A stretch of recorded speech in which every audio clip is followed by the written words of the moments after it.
Welcome to the Come Zone.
Something's wrong.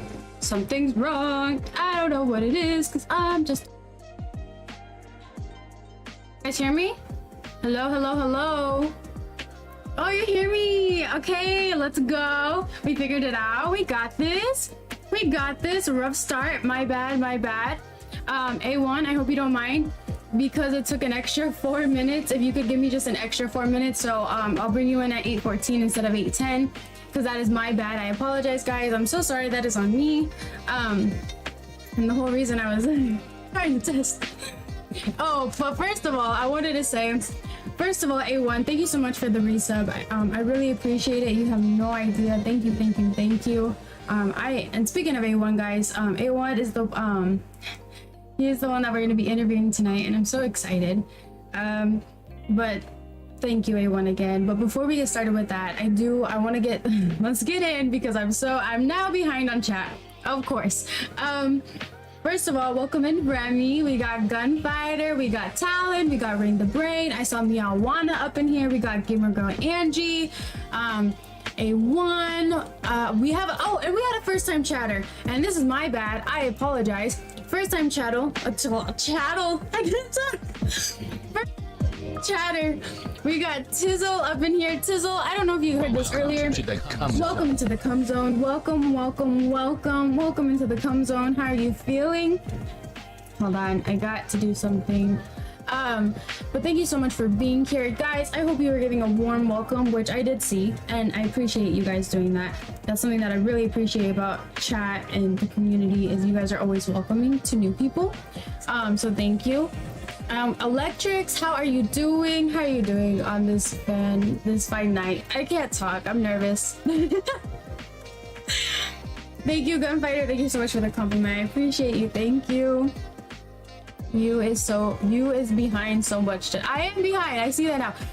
And prolific 95. We also got a first time chatter again. Welcome to the Cum Zone, guys. Please make sure to make Tizzle and Prolific welcome. And when I say welcome, please make them feel very welcome in. And I appreciate you all.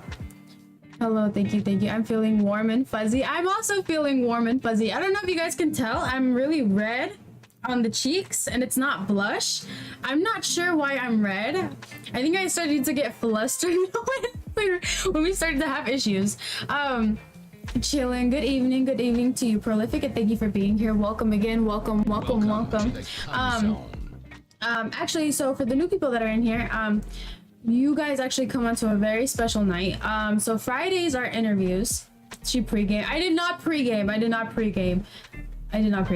No, but oh, and Gunfighter, I did mention thank you for being on YouTube. I really appreciate that. And speaking of YouTube, if anybody has YouTube, if you could go over to the Generoni's channel on there and sub, I would really appreciate it. You have no idea. And not only that, sorry, I keep saying a lot, I apologize, but not only that, but if you also have YouTube and you're trying to grow on there as well, please let me know so that way I can help and support the best way that I can. Also, if you're somebody that started streaming or is thinking about streaming, on there I have a playlist of interviews with mostly streamers, and they give really good streaming advice. A1. So speaking of A1, they do. There's really good advice on there, and it's from different types of people from all walks of life. Sean MC, welcome in. How are you doing, sir? Thank you for being here, and thank you for being on YouTube. I really appreciate it. I'm doing good. Oh, you're talking to Gunny. Well, I'll just say I'm doing good. 30, welcome in, sir. How are you doing? How are you feeling on this Friday? Unless you're an Aussie, happy Saturday. Or Irish or English, happy Saturday to you. And I appreciate the hug, 30. No, so guys, this is Fridays are very special because they are interview nights, and so we have a very special guest that come on, and I do ask that you be respectful to our guest. If you want to fuck around with other people in chat and hurt their feelings, that's fine. No, I'm just kidding. No, don't do that unless it's Gunny. No, I'm kidding. No, but yeah. So with these interviews, I have a format of questions that I ask, and just so you guys are aware, you can also ask questions, but if you ask questions, please make sure to highlight your question, because it can be hard when chat's kind of going. It can be hard for me to read. Deep breath. Sorry, I'm taking a deep breath. Sorry. I think I'm just flustered. I get flustered when I have technical issues. I think that's what happened. No, but yeah, if you have any questions, you are more than welcome to ask. You can ask the guest, you can ask me, or you can ask the both, like if it's for both of us. And just know you can ask what you want, but also know if the guest or I are not comfortable answering your question, we won't. But like I said, please make sure to highlight so that way I can see it. Also, if I don't ask it right away, so on here, that's very common that I will ask are would you rather questions. And so with that, that's not till like towards the end of the stream, but let's say that you ask at the beginning of the stream, like a would you rather question. I'm gonna try to hold off until we get to that point to ask it, so that way we're kind of not jumping back and forth.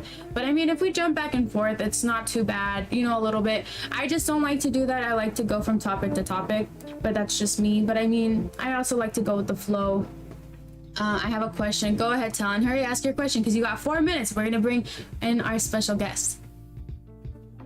Okay, if your question is missed, yeah, also if your question is missed, please let Gunfighter know. She's not afraid to yell at me and tell me like, hey, there's a question here, like you're missing it.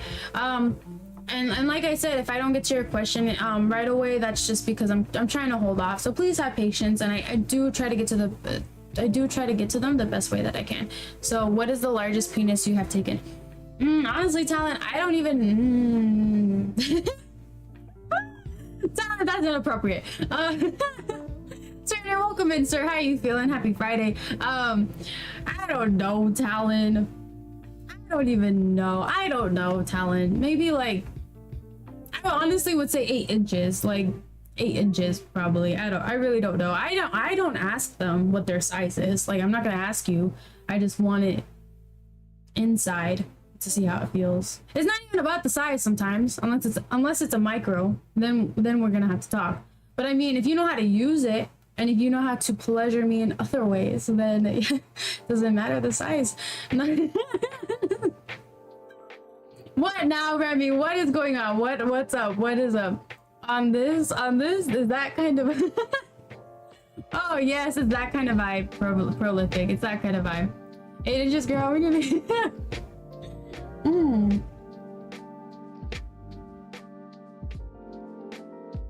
Oh. Alright, guys. I feel right. That's perfect, Tizzle. That's perfect. But yeah, guys, if there's any questions now, please ask. Like, if but here in a few minutes we are gonna get A1 in here. I'm super excited. I'm trying to think if I'm missing anything. Gamer Angie, can't wait to hear when you get to what I helped. Oh yeah, so Gamer Angie, because I also know it's Friday and I also know you got things to do, because maybe you can't stay for the whole stream. That is gonna be towards the end of the video, like towards the very end. Very end. So just so you know, that way you're not kind of like just waiting and waiting. So yeah, just so you know, it's in the, I'm gonna tell you right now, it's in the hypothetical scenario part, and that always is like second to last of the video. What? Oh, okay, Prolific. Good question. What kind of games? So I'm a variety streamer that makes variety content, and so when I say that, I literally play different games all the time. Like literally. The most common games that will always pop up are maybe like Fortnite that I'll do, but I'm new to the gaming world, and I'm just new to gaming. Like just in general, I'm new to gaming. So I'm on this journey of just trying a bunch of games. Even if they kind of look like, I'm not really feeling it, they might end up be something that I like. So yeah, but I've tried games from like indie games, I play scary games, first person shooter games, Half Sword, which is one of my favorite demo games. You just slice and dice and So yeah. Oh yeah, and Rain the Brain, with Rain the Brain, he's offered so many different games to be, and we go on adventures, so Can't wait till you get to Red Dead Redemption. Ooh, yeah, so I'm definitely, that will be interesting. But all right, guys, it is 8:13. I'm gonna start getting my Discord up and ready. I'm actually gonna do this. Put this here. Oh shit, Hitman! Thank you so much for the 100 biddies. I'm so sorry I didn't see you, but welcome in. Thank you, thank you, thank you. I didn't even hear that sound alert go off. So hold on, give me 1 sec. Let me fix that because that's super weird.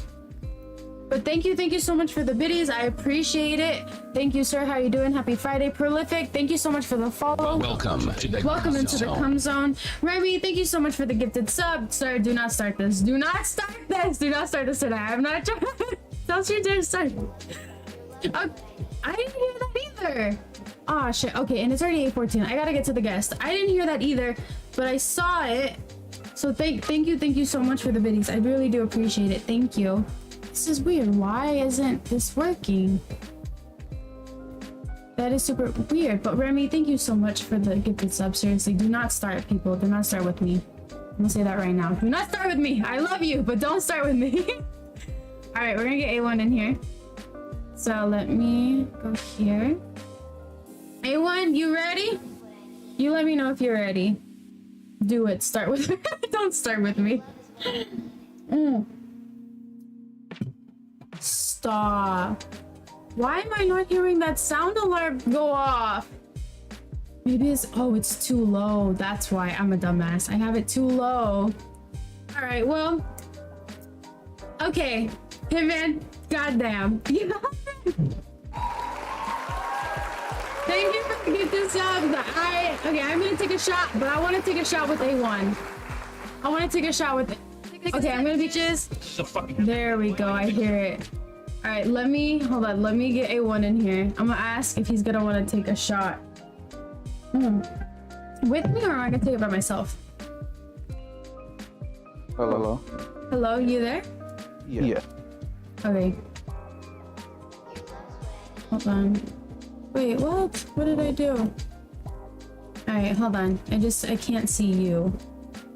I got you. Oh, you're good. God damn it, Hitman. You had one job. Hold on. 1 sec. So I have to take a shot. Will you take a shot with me? First, let me get one really quick. Alright, while you do that, I'm gonna grab one too. Okay.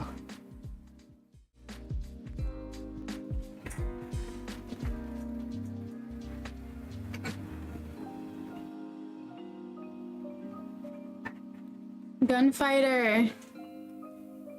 Hold on. Gunfighter, thank you so much for the biddies. You know you didn't have to do that, but thank you. Level. Guys, thank you for the hype train. Really, thank you. Thank you. I got my travel legs. There's the support. Thank you. I appreciate you guys. We already have to take a shot, and I'm already dizzy. So let me. I can't see. Hold on. I don't like that. I can't see.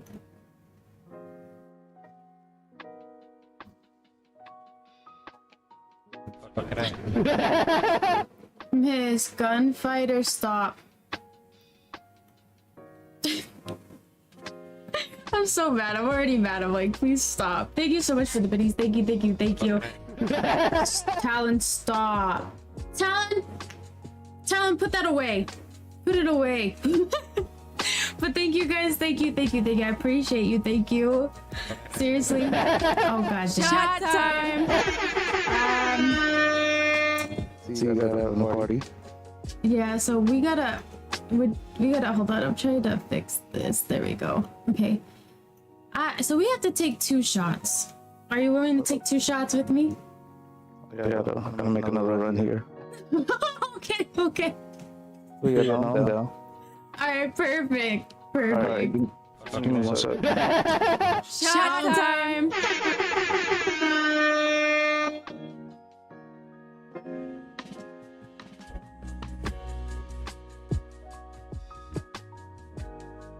It might be on my part.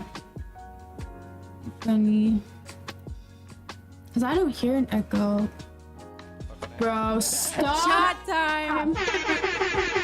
Okay, stop! Hitman, Gunfighter, Talon, Remy, all you stop right now. I'm serious, you better stop. I am not trying to have that kind of night. We just...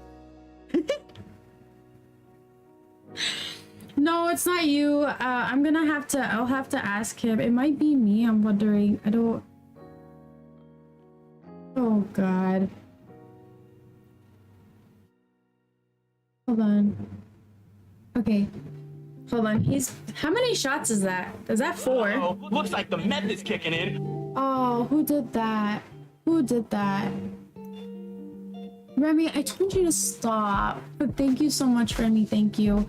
So we have to take 4 shots while you were gone.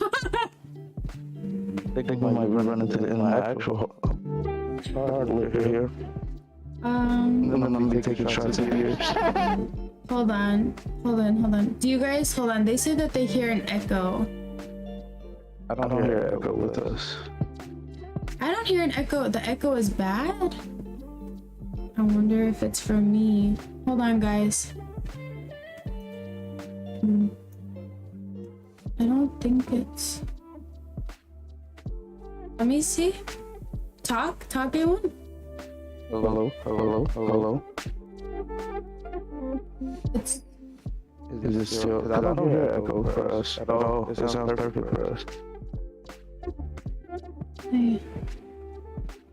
Yeah, hold on. Rogue, welcome in. Thank you. Actually, Rogue helped set up my voice meter. They're saying it's not me. I know. I'm looking on YouTube. I see Rogue. Hold on. Bring up. Okay, hold on. Hold on. Hold on. Rogue's gonna look at my my thing because he said it might be me. Is it me, Rogue? Bring you down. Hold up, you guys need to chill too. First of all, Hitman, Gunfighter, thank you so much, Remy. Thank you so much. I'm so sorry. I appreciate it so much, guys. I'm sorry. I'm just trying to figure this out. Give me 1 second. That is weird because I don't hear an echo either. Hold on, I'm waiting on Rogue to answer and see if it's maybe me. I don't think it's my headset, Chris.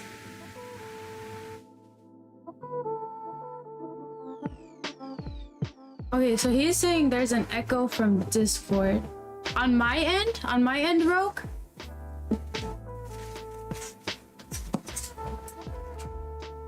Oh, okay, he sees what's wrong. I think it's me. I know, Gunfighter, I see it. Jeez, I see what's going on. So, I'm so sorry about this. You know, you're all good.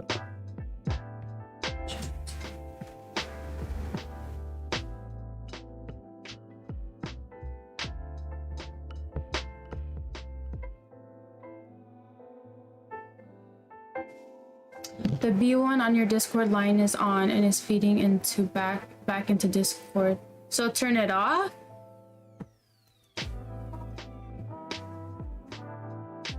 Out on. Oh, okay. B2. Alright, talk now, A1? Hello, check. Hello. Is that better? It still sounds perfect here. Oh, it's perfect. It's perfect. Thank you so much, Rogue. W Rogue. Guys, please put in the chat W Rogue.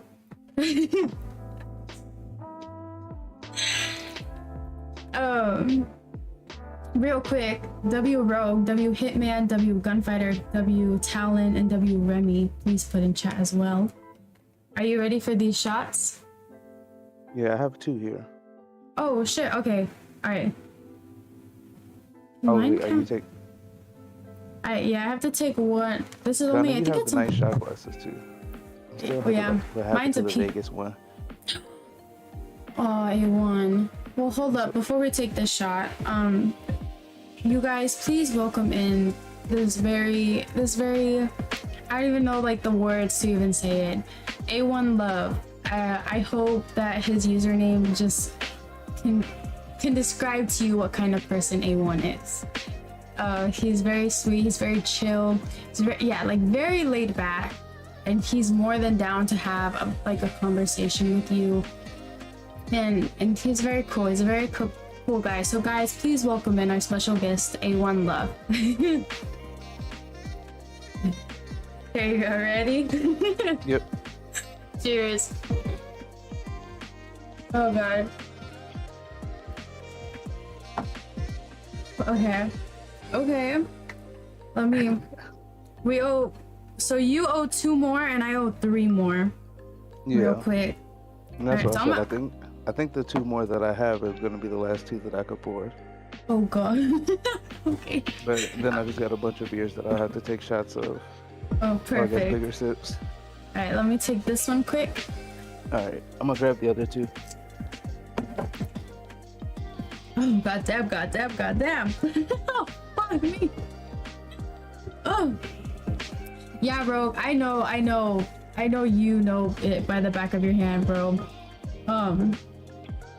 I was wondering, see, I had messed, so real quick, my computer had restarted, bro, and it changed everything on voice meter. Like, I don't know what happened, and I had to refigure everything out. Choo. Oh yes, you guys, thank you so much for the hype train. Thank you. Now that we're back and everything's fixed, Hitman, Remy, Gunfighter, Talon, you guys, thank you so much for the shots. Thank you guys so much just for being here. I seriously appreciate each and every one of you, and even the people in chat. Thank you guys for being here, and thank you for giving a warm welcome for our guest A1. It's gonna be a good night. We're gonna get drunk. We're gonna ask some spicy questions, so I hope you're ready. Water? Yeah, only water for Remy. Hold on. I'm gonna actually take this 3rd one so that way when he takes that. Let's go. Oh, fuck me. Alright. Let me know when you're ready, sir. Alright, I'm ready. This is the last Alright. of everything that I have. Oh god, let's go.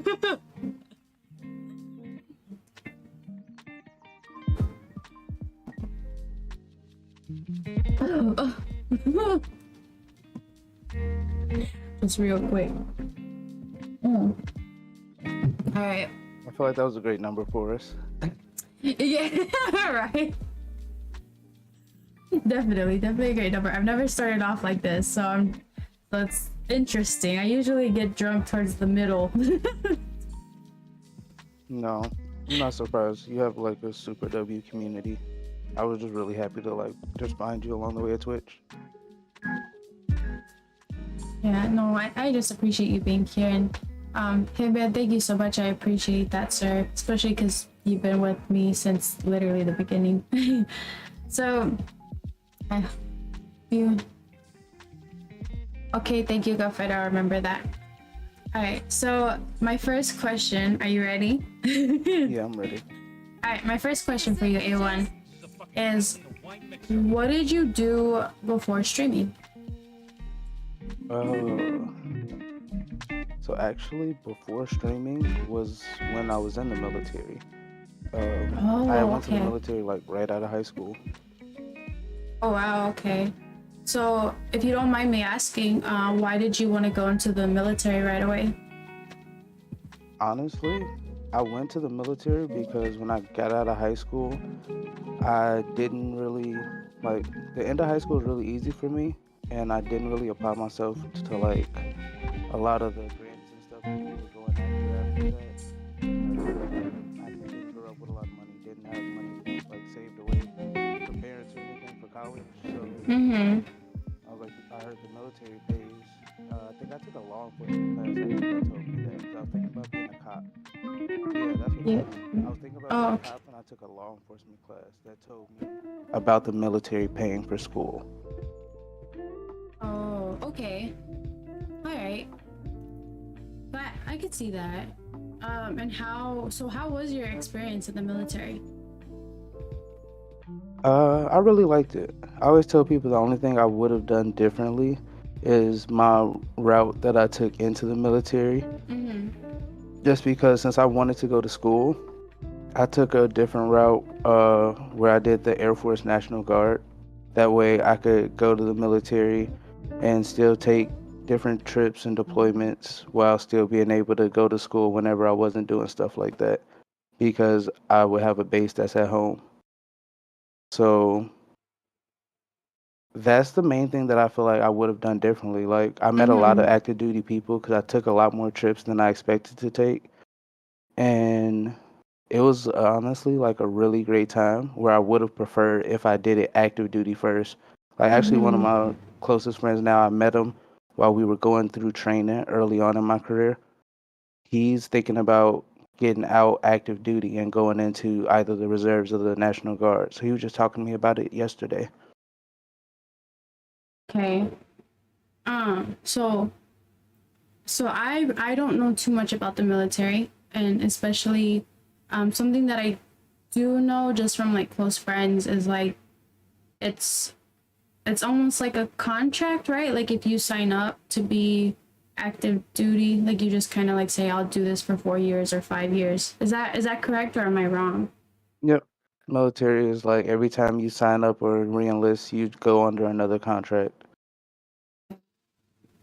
So are you? I hope this is not a dumb question. Are you active, or am I? Or is that a dumb No, question?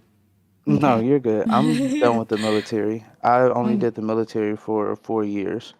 okay. And then it was after that, well, actually during the end time of that, that I kind of found out about streaming Mm-hmm. because like I had heard of Twitch and stuff like that before, but I didn't Mm-hmm. actually know about streaming until a site called Mixer came out that they had on Xbox. And that's when I really Oh. got into streaming. Okay. So then, okay. So with streaming, when you first, because I know you said like you kind of knew about Twitch and everything. How did you find out about Twitch and like streaming in general? So when I say originally I kind of knew about it, I had a couple Mm-hmm. friends who were like, they would go to stream a video game, so they'd be like, "All right, I'm gonna stream it on Twitch," and I'm like, "Bro, I don't know what that is." They're like, "Just make one real quick and watch me," and I would watch them, but I never knew Uh-huh. like you could watch like actual big streams, like Yeah. or anybody else really. And then I found out Mm-hmm. about Mixer like way later on down the road after I was Uh-huh. almost done with the military, and that's when I found out about like how streaming actually worked with video games and even people who stream like just chat and stuff, just streaming to different communities of people. Oh yeah. So what were your so like kind of like what were your thoughts about streaming like kind of like before you got into it and like how did they change versus when you got into streaming? Uh, so it's funny. My thoughts when I first got into it was like I really didn't understand it. My friends were really big into Twitch. Like, and Mm, this was before COVID even happened. My friends were really big into Twitch. I was always big into games. I never was big about watching other people though. Like, I was always mm-hmm. big about learning the game myself, playing it, especially because I was kind of competitive growing up. So I felt like I always had more respect when somebody literally just learned the game Yeah. versus watching somebody else and then getting the quick tips on how to like do it right. So were really big into it. They kept trying to get me into it, and I literally like did not understand why they liked it so much. Now they barely use it, and I'm literally one of the biggest Twitch users like out of my friend group with all the Oh different wow. communities that I've met of people that like I really just enjoy being around. To the point where like, I'm just tapping people up like on my computer whenever I'm not really using it or passively working. Mm-hmm. And yeah, I love it now. So it's crazy. I literally did like a whole 180 from I don't understand why people like it to like really loving and being a part of Yeah. it. No, yeah, definitely. I no, I could definitely see that. So so A1, how long have you been streaming for then? Uh, I'm not even gonna count back before like with the mixer stuff because Mm-hmm. that started before I got out the military, and like I said, that was just because it was on the Xbox. I was originally a console player, so I would stream like on my Xbox 2K games and PUBG when I first got gifted that. Didn't even want it. My friend forced it to me for my birthday. He's like, I think you would really like this game and be good at it. And I ended up being really good at it and liking it. And then that's what got me into battle royales. But Okay. Twitch wise, I started streaming on there, I think during COVID, when I think that was around the time Mixer actually got shut down. Because Mixer got shut down. I think Mixer turned into Facebook Gaming and they got bought out. So that's when I ended up finally caving and going over to Twitch and watching streams more. And I've been streaming now, I want to say maybe 3 or 4 years, because only 2 of those years were affiliate. Before that, I was just kind of figuring out Twitch and streaming on Mhm. there. So have you tried other than that, like have you tried other platforms like other than Twitch like and other than like Mixer? I actually haven't, no. Not as far as me hitting the go live button. I've viewed a couple Mhm. streams as of Mhm. recently, because even before that, I was really big on like, I'm not a user of that. I'm not gonna Yeah. like just go and get on there. But I've watched a couple YouTube streams. Don't tell anybody. Actually, no, tell everybody Mhm. because they all should do it. I have you tabbed on YouTube right now too. Oh, I thank you. I appreciate that. Because yeah, I really see like the difference that it can make. So I watched a couple YouTube streams. They're a Mhm. little different from me. I think I still Yeah. like the how far Twitch has, I guess, came along since they've been out for so long. So Oh I do think yeah. some of these sites can get there because I recently started watching some Twitch streams, or not Mhm. Twitch, Kick streams. Oh, And what I okay. don't like about Kick is you can't sub from your phone, but you can sub from the website. So a lot of people get on Kick and like they wonder why they're not getting the revenue that they want, but it's not completely set up Mhm. yet. Oh yeah, definitely not. They're still very new. Very, very Mm. new. Cause even yeah, cause there's just a lot of things that they don't cause I've also been on Kick and they don't have a lot of current things, which I get, right? Like when you're starting up, you're still trying to figure it out. But yeah. So so I'm actually really excited to ask this from you. What is the story behind your username? So my username was my gamer tag first, if I remember this right. But before anything, it was my Twitch name. So, or not my Twitch name, my Twitter name. Okay. Because I never really used like my social media at all. So before, all my social medias were exactly what my Instagram is, Quan_J2. Because like, yeah, that's who I am. Sure. Mm-hmm. Then eventually, once my brother, who actually is in chat, that's Prolific95, he got me a little bit more into like using my social media and stuff like that, especially like my Twitter. And Mm-hmm. I always said the reason I didn't really like, I mean, I'm kind of an introvert at heart, but the reason I didn't really like go out or like seek a lot of attention in people is because I felt like there was a lot of negativity around. Mm-hmm. So I ended up making my Twitter name Love because I wanted people to just see the word more. Like, I feel like people Yeah. just don't see that word enough and understand how vast that word is. Like a lot of people see it usually and they just immediately think romantic. Like they Mm-hmm. think like, oh, deep love. Or, they think like family love. But they don't think about like literally my brother who I was just talking about that's in chat is not my blood brother at all, but a friend that I've had for years. Like a Mm-hmm. couple of my friends that I actually have, one of them I always speak of, I've known since daycare. So that's why, like, growing up, I always kind of told people I don't really make friends as much as I make family, but I know how to have friends and I still love them too. Yeah. So that's where it came from, originally being my Twitter name as Love. I ended up going with A1L0VE as a gamer tag because I think I was a Mortal K Dot or something like that before, and we all were like changing our names around. And that's what ended up making it my Twitch name. Okay. I like that.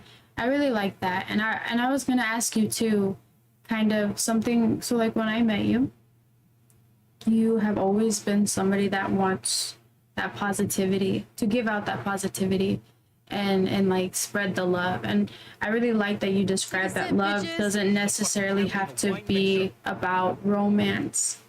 And that's something that, because I know you have like even like that's something that you wanted to build. It's just a very positive, a very like loving community, and that's what I get from you. And does that make sense? I don't know if I make sense. No, you definitely make sense. And like that's why I appreciate that. Like anytime somebody says that, because as long as you feel some type of love, like when you're around me, that's all I ever want people to know.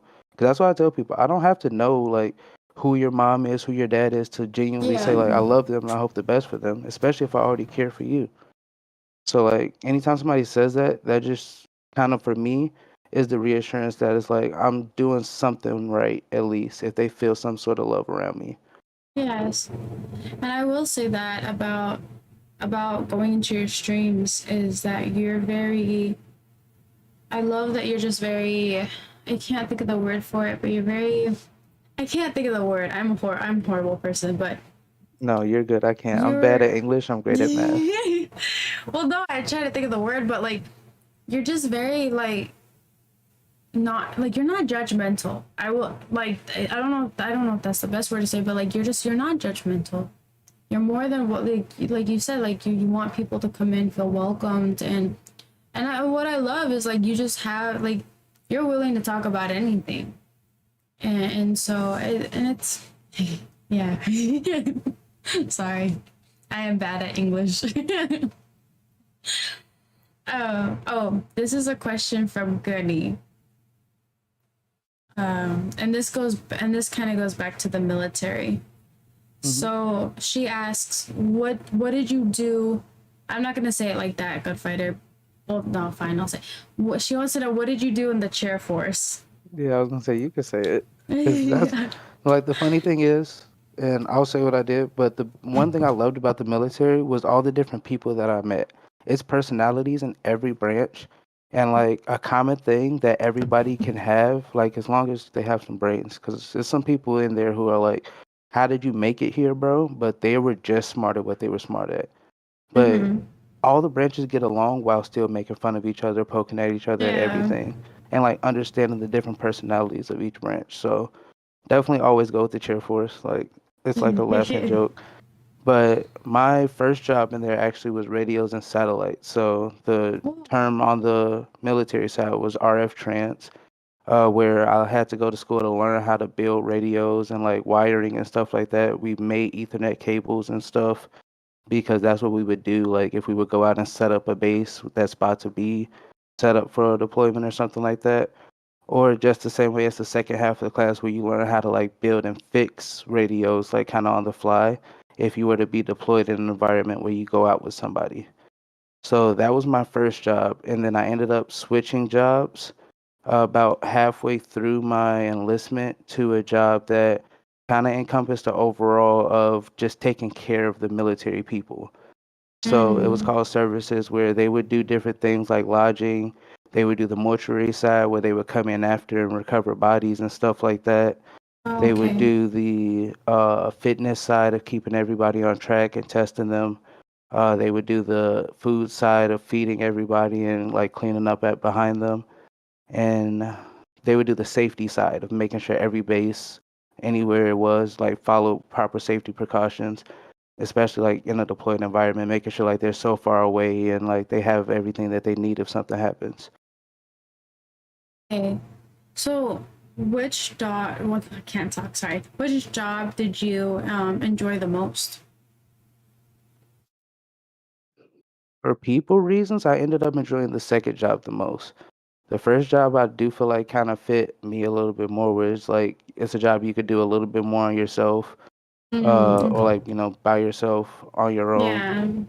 Yeah. While the second job was definitely a lot more like with people and around people. And like I said, growing up, I was like naturally an introvert.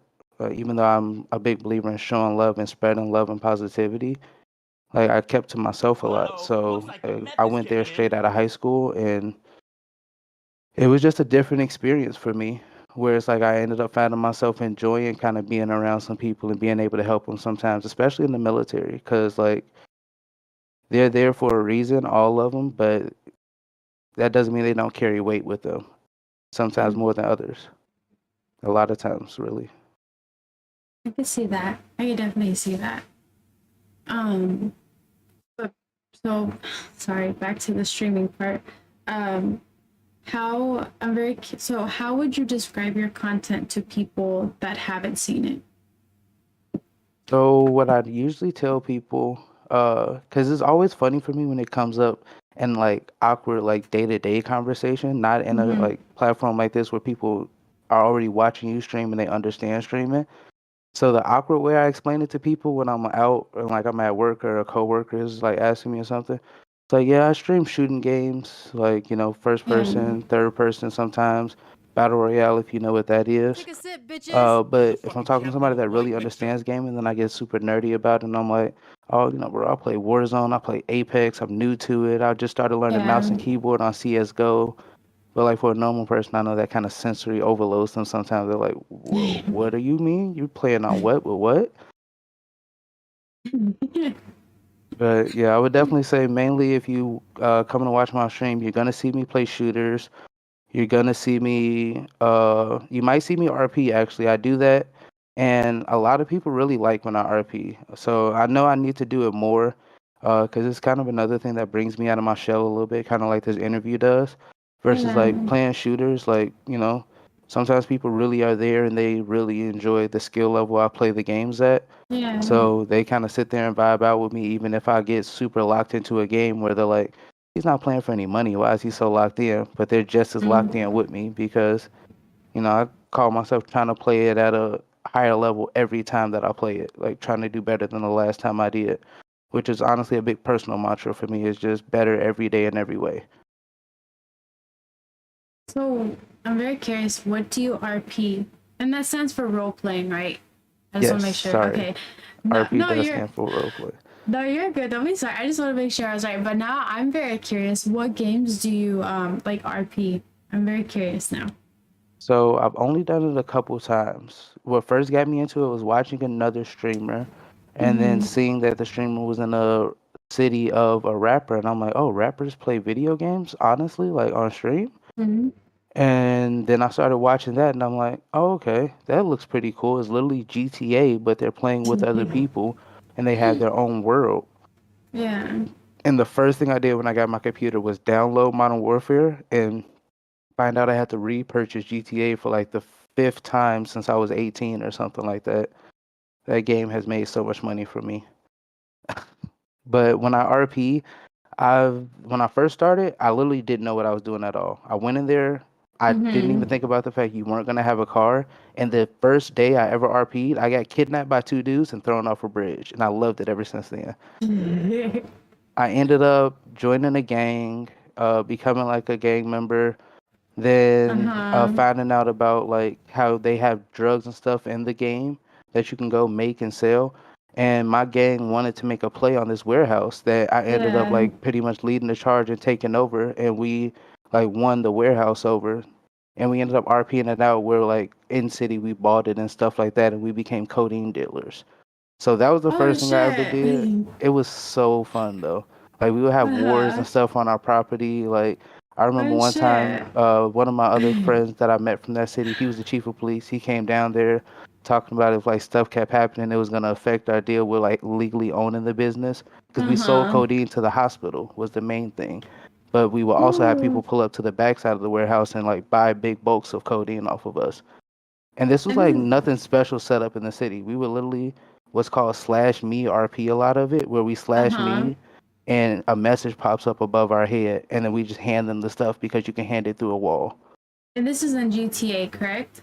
Yes, this is in Okay. GTA. Okay. Alright. That sounds wild. Yeah, and that was the first thing I ever did. And like I said, I always loved GTA. Like I used to play GTA Yeah. online where like me and my brothers would play it together. And literally we owned everything in GTA Online. We were like kingpins on there. So when I got to RP, I was like, let me see if I could try to do the same thing here.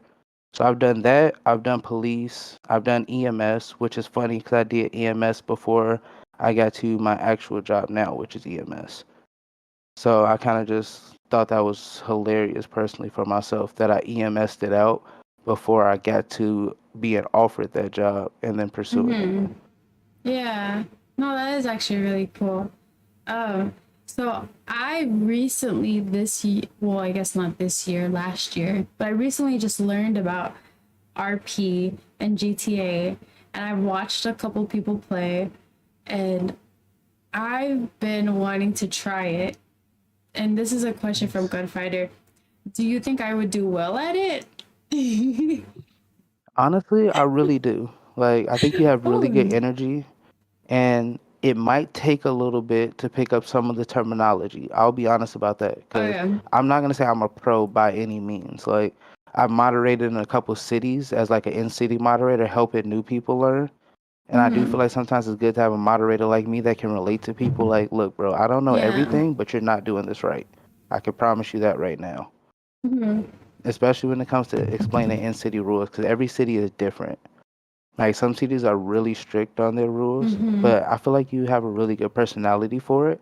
Because really, a lot of it is just sitting there talking to people with your RP Yeah. character, and y'all deciding to run around the city and do stuff together. Like, yo, they just installed go karting, but you're not gonna Mm-hmm. say install. Like, yo, a go karting place just got built over there. You want to go check it out? Oh, of course.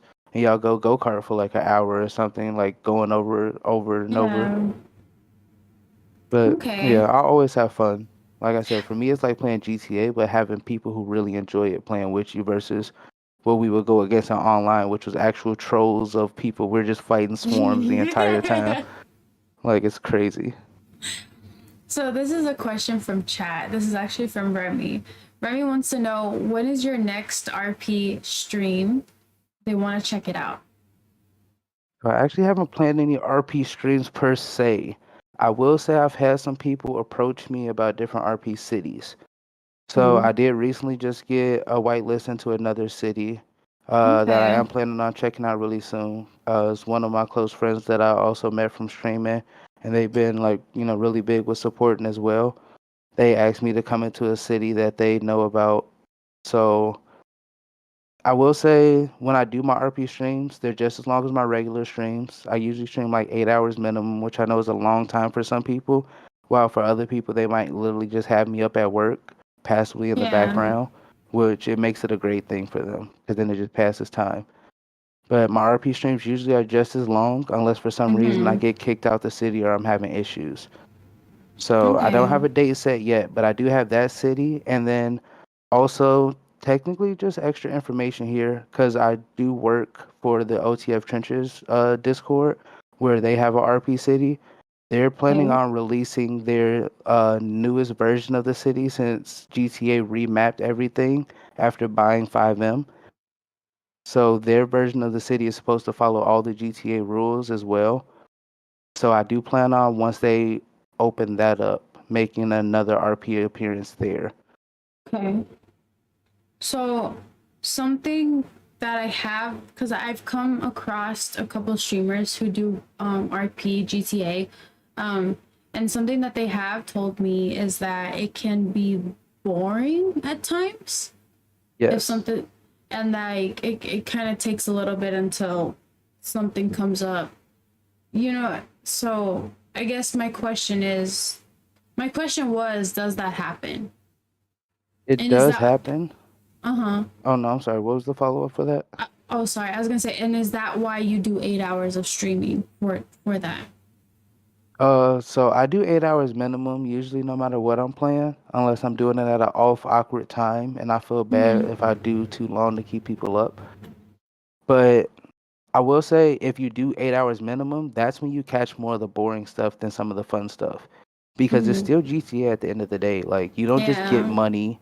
Like most cities don't even always allow you to buy money where you could just have it. You literally have to work and earn and grind your money out.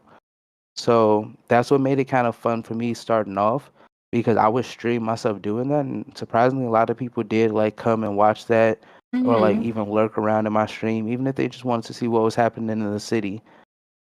But yeah, there are boring parts like that because you have to make your money some way. Like not everybody's gonna get a job as like police or EMS. So every time Yeah. they stream, they're making like you'll call it in some cities like a million in like 5 hours or something like that just from Yeah. being clocked in, which is not always a thing by any means. Yeah. No, definitely.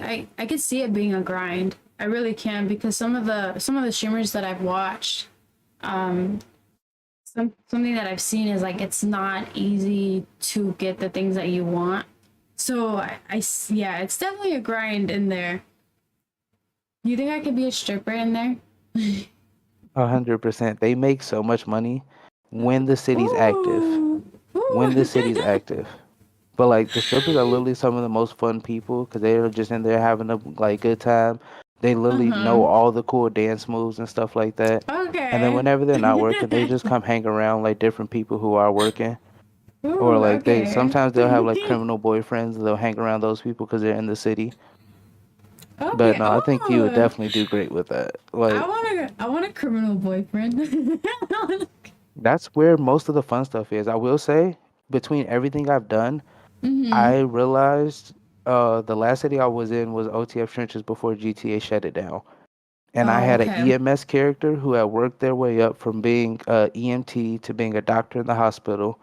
And then I had a criminal character that I ended up being able to like start a little bit later because I had to commit a lot of side to the EMS side because I was working there. Yeah. But my criminal character, one, made money so fast, and two, it's just more fun being a criminal. Like, it's so many less rules you have to follow, and so many more, like, just criminal mind ways that you can think about Yeah. everything, where you just have more fun, honestly. To the point where, even, like, I'll be honest, most of my good characters all have, like, a bad side to them. Because it's still RP at the end Mm. of the day, so you can have fun, like, Yeah. Yeah, you can be uh, whoever you want. exactly. Like I was a technically a dirty cop in Grizzly World because I helped my gang or my brother's gang because I RP three different characters usually. I RP Mm-hmm. three brothers. So the criminal is always buddy love. The cop or justice side of the one is always tough love, and then the medical side of it is always just in love, Mm-hmm. which are just random names that I came up with. Like literally the first time I Okay. joined, I was like, "Oh, what's my name gonna be? Love, love, love, buddy, love. Sure." Sure. um, this is a question from chat. Hmm. They would like you to explain what flexing your muscles in is in RP. Did I say that right? Yeah, you said that perfect. And flexing your muscles is literally just, excuse my keyboard if it's dusty. I need to like just dust it all off. It's Oh, you're literally good. whatever key you're pressing. So they'll say flex your F muscle or flex your Mm-hmm. X muscle. If somebody tells you to flex your X muscle, Like usually in this. every city that means they're gonna make you put your hands up. Don't do it. I'm telling Oh. you that specifically, Jenna, if you try it. Because once you put your hands up in any Uh-huh. city, usually you're surrendering yourself. So at that point, Uh-huh. they can do things like grab you if they have a weapon, and then carry you around or pick you up even, and literally just run off with you. No, don't let them grab me. Yeah. So Stop. definitely do not flex your X muscle. Like actually being from Chicago is the same process as if you ever go to Chicago and somebody tells you to come check it out, do not check it out. Okay, don't put my, okay, all right, I won't do that. I won't do that. That's A1 advice right there. Okay, that's scary. That's some scary shit, bro. No, literally, because that's how I got kidnapped the very first time I was in the city. My voice didn't work, and I didn't know how to say my voice didn't work, and I didn't know how to type. So they literally Stop. start. I'm so serious. I walk into the city. I made my character. I'm walking down the street. I haven't talked to anybody. I go to steal a Uh-huh. car, and these two guys pull up on me, and they're talking to me from the car, and then they get out with guns pointed at me, and I'm thinking I'm talking to them, and they're like just running around me with guns, and then eventually one types over his head, flex your X. And I'm like, okay, I hit X and they just grab me and they literally take me, put me in their car. And I end up fixing my voice box in the car. And the first thing I offer them is the only thing I have in my pocket. I'm like, I got sandwiches and lemonade, bro. Like, I don't know what you want. Nah. Like, I went to the gas station Bro. before this. I don't have any more money left. Fuck. That's crazy. That's wild. Thank you for Mm, telling me that because I would have flexed. I would have. yeah, definitely do anything else. Like, anything else but Yeah. flex. Unless they have a gun in Okay. your head, most cities gonna make you put your hands up. But if they just like tell you to flex your X, run away. So, A1, what is something about your content that has changed over the years? I will say the main thing that's changed is I've taken it a lot more serious as far as what it can be. Especially Mm-hmm. because a lot of times people come in and they see that in me and they share that with me. Like, I feel like it would be stupid of me not to. Because again, when I first found out about streaming, I was just streaming for my friends. Like, they would be like, "Oh, you solo wrecking on 2K? Throw a stream up. I'll watch. I'm doing homework." And like I have a lot of friends who like they do great things on a daily basis. Like, they Yeah. work in school districts, they're doctors, they have doctorate degrees. Like, they are literally like working their way up and building themselves. Yeah. And like they're just asking like, yo, you playing the game, I can't play the game right now, stream it for me. Even games that they didn't know about, like PUBG. Again, I got forced that game on me by a friend that I was in the Air Force with. There's another friend that I met along the way, and we started gaming together. The game was in game preview on Xbox, and he forced it onto me. He gifted it to me. He was Mm-hmm. like, "You're gonna play this game. You're gonna like it." And I ended up playing the game and actually really enjoying it. And that was one of the games all my friends enjoyed watching me the most, and where streaming really like kind of started to grow for me when Yeah. I saw how it could be. Because on the mixer side, they had something called hype zone. So if you played Mm-hmm. like first person action type games or something like that, Yeah. they would join at the most intense part. And because we won a lot on PUBG, they would always join like almost like second to last circle or last circle. And they would literally just come into your stream if they saw you were doing well. Now I Oh remember them shit. coming into the stream to the point where I think the most views I ever had on Mixer was like 500 something at a time, if not more. Because they would, when I would watch the Hype Zone, they would have like 1,000 to 5,000 people in there. Yeah. And then once they would come into your stream, people could choose to stay or leave after you either won or died.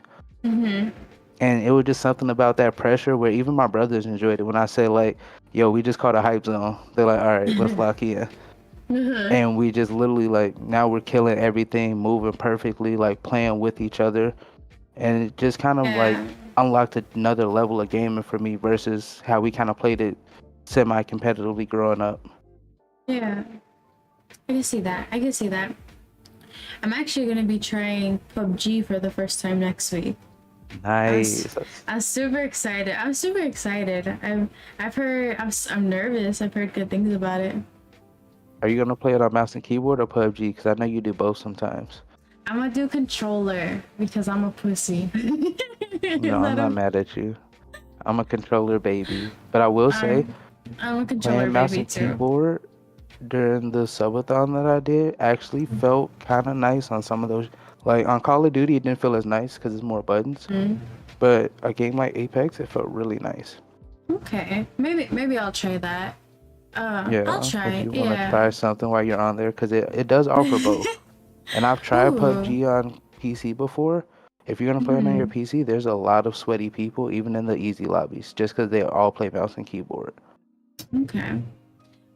Also, real quick, Jess says hi to you, and hi, Hey Jess. Jess, Hey, Jess. congrats again on your affiliate.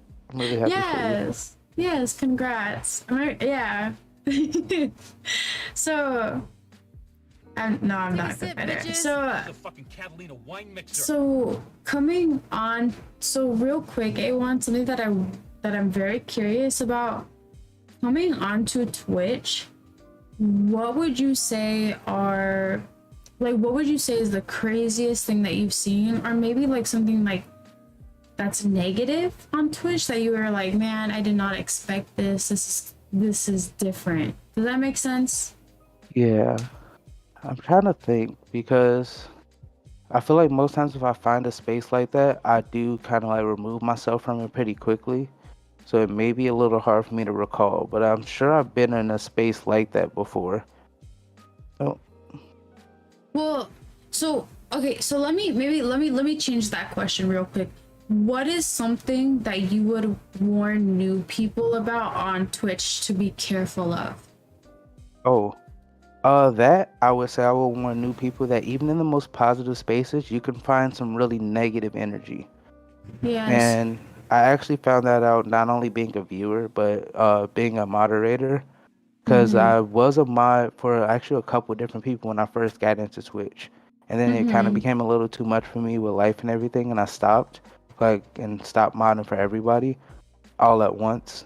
And now I mod for one person, but even there, you can see like in a really positive space, sometimes really negative energy comes around. And because you're Yeah. active at the time, being a supporter, saying hi, saying what's up, you might catch some of that from a like random person that comes in, and just to not let it affect you, because overall it is still the internet at the end of the day, but at the same time, like, that's the worst of what you're gonna find here. Like, you're gonna find so much better.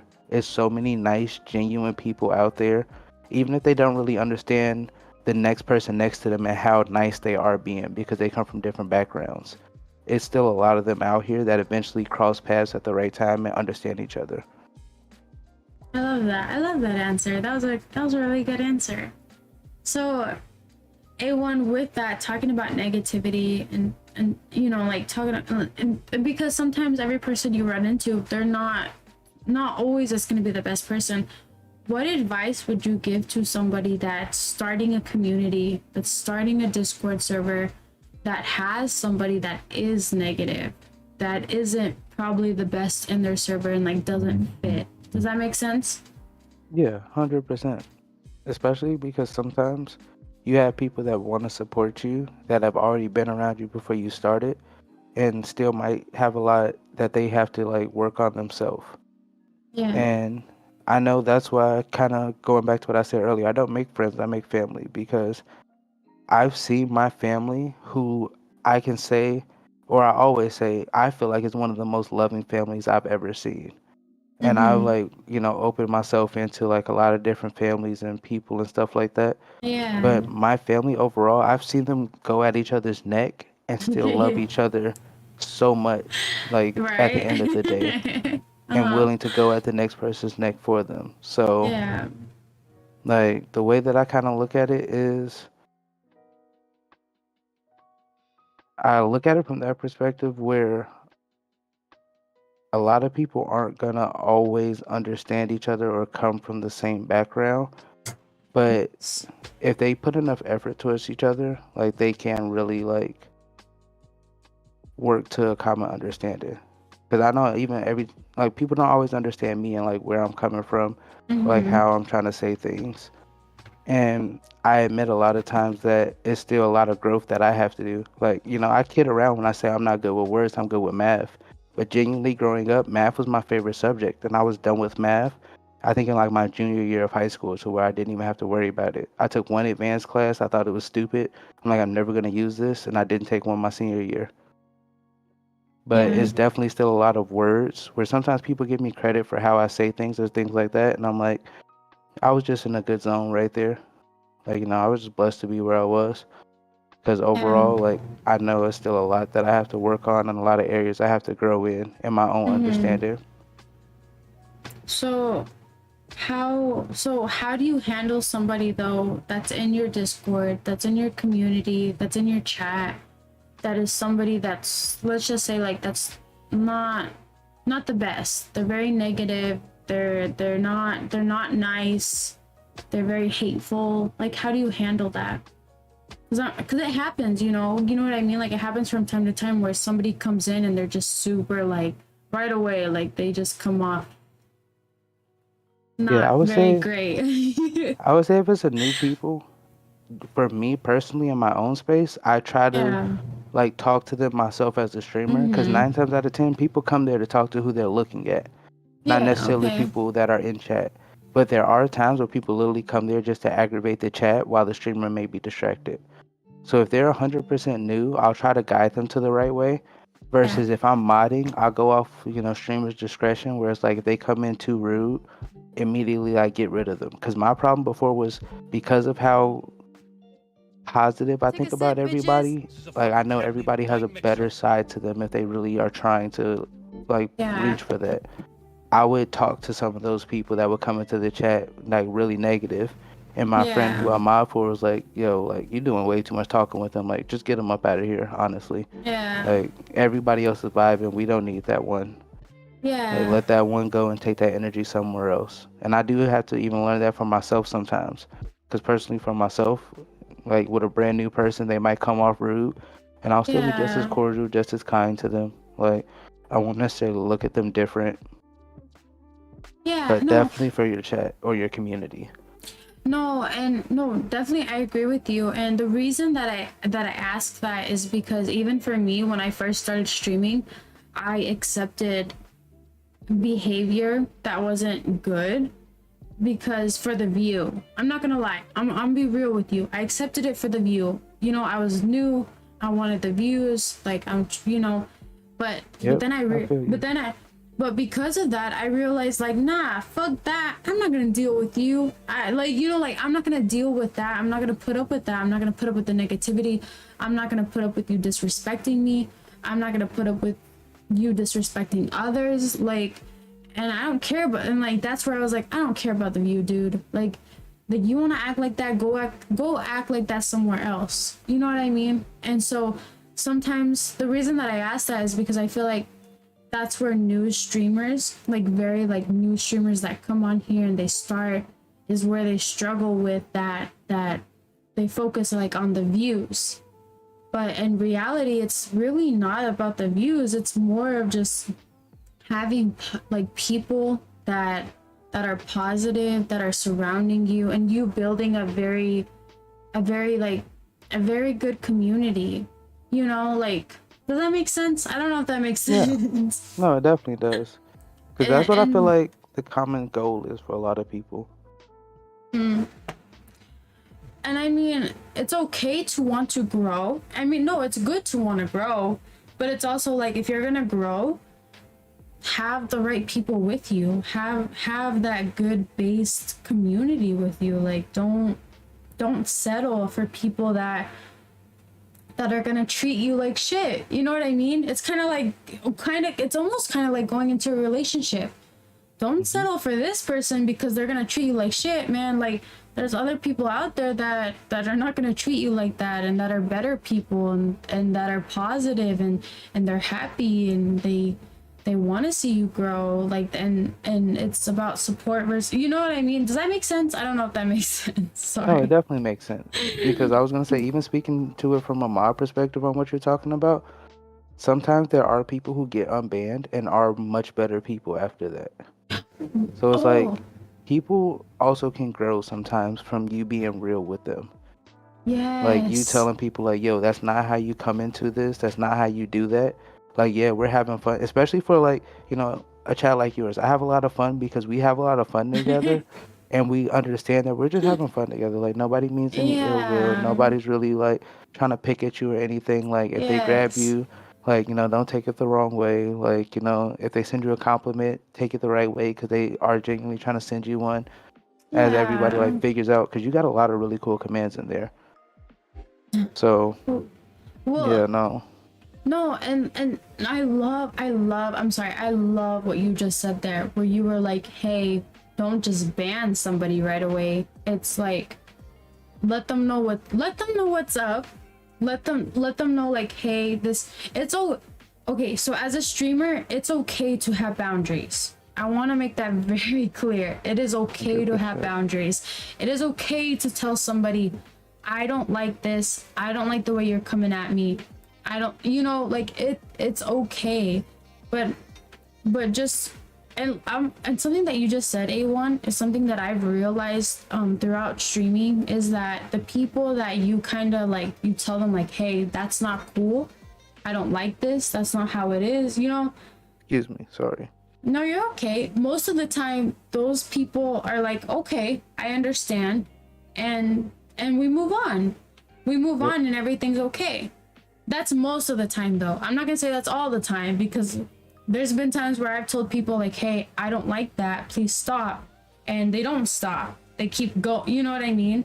Yep. So it's, yeah, so I love what you said right there. I love it. And that was good. That was really good. So, real quick, A1, what would you say are the pros and cons to streaming? I would say, and just because I like to always end on the positive notes, I'll start with the cons. Because a lot of people don't realize for streaming, it kind of adds on, even no matter how if I can say English words while we do this, no matter how hard you try, it's gonna take some energy out of you. Like, you can be the most fun-loving gamer when you're playing with your friends, just having a good time. But when you're streaming, it's gonna take some energy out of you, because you're gonna start worrying about things you didn't think you would worry about. You're gonna make sure people don't feel ignored. You're gonna make sure people don't feel forgotten. You're gonna make sure people feel appreciated. And it's gonna like pull a little bit of extra energy out of you where you might think about it the next time. But I will say that's probably one of the biggest cons I'll say there is to it. And that's just coming from me as an introvert who keeps to myself a lot. Because there are so Mm-hmm. many pros to it. Like you can make so many friends. Just how I was talking about when I found you, found your community, like, the friends that I've already made there. Yeah. And just overall since I've really taken Twitch in as a space. Like you Yeah. can make so many friends, so many connections that you never thought you would make.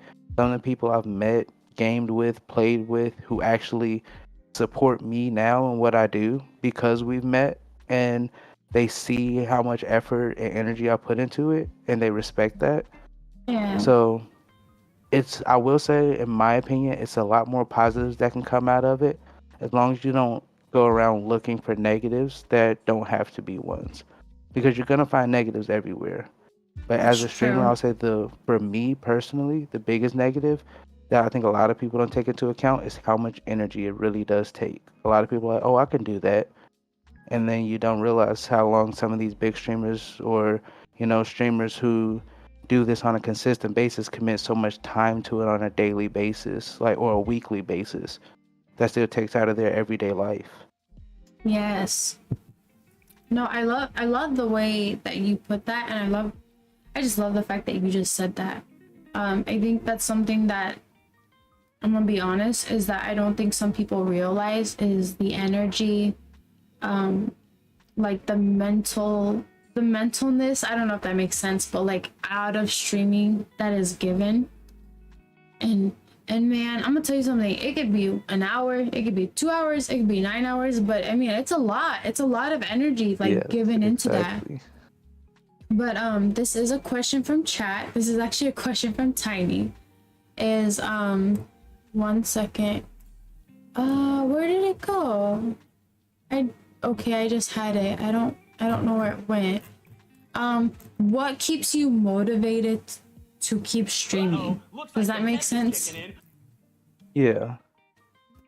I would say for me, what keeps me motivated is Mm-hmm. honestly, from what I've seen, how much love it can genuinely spread. Because again, like just because I'm A1 Love doesn't mean like all the love is there. Like I see love around Twitch all the time to all different kinds of people, like shapes, color, creations, like Yeah.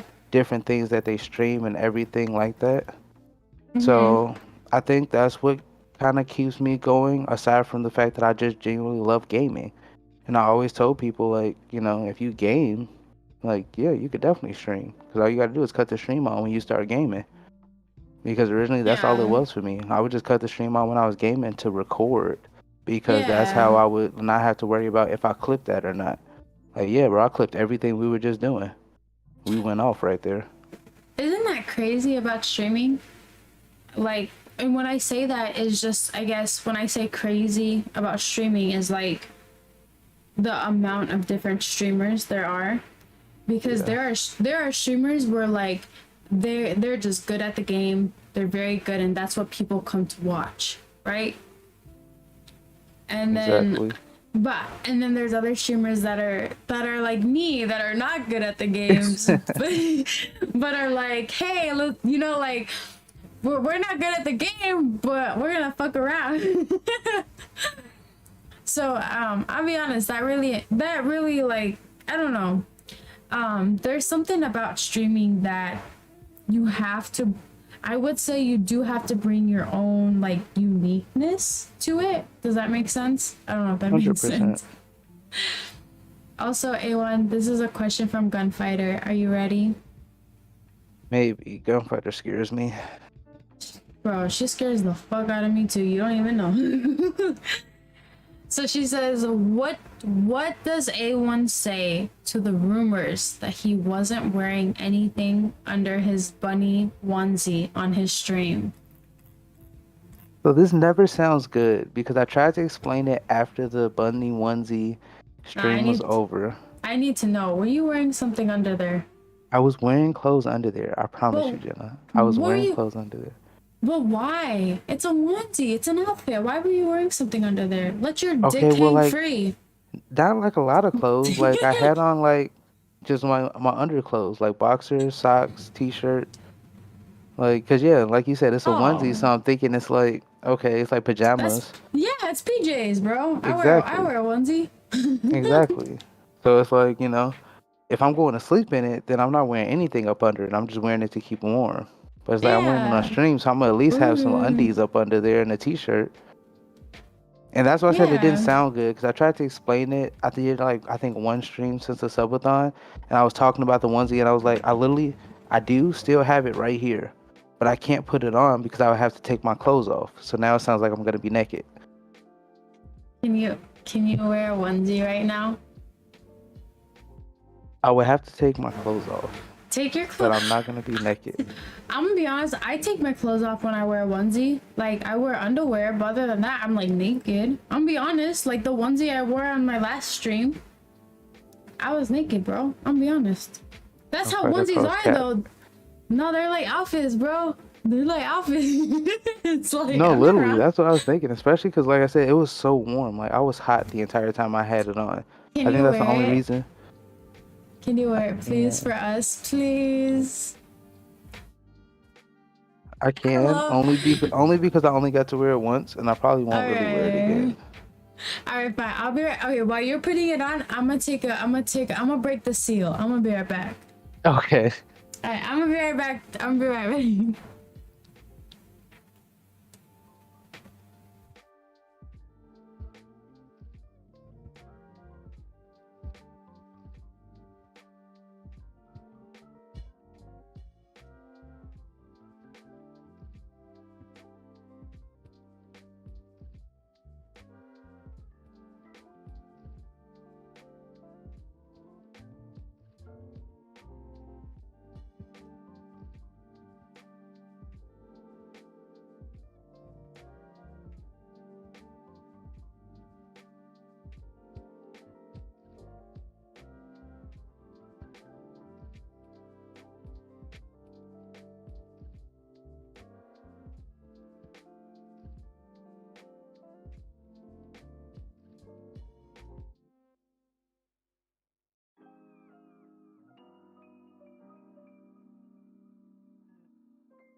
What? I thought horses' dicks were like huge. How is 18 inches not huge? What? I thought Oh, horses' that's dicks big. were like huge. I didn't know. How is 18 inches not huge? What? I thought horses' dicks Oh, were like that's big. huge. I How is didn't 18 know. inches not huge?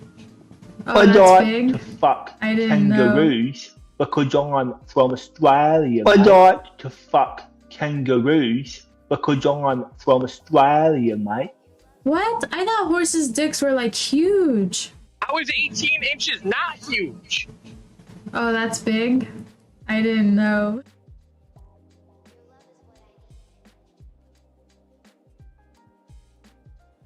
What? I thought horses' dicks were like huge. How is 18 inches not huge? Oh, that's big. I didn't know.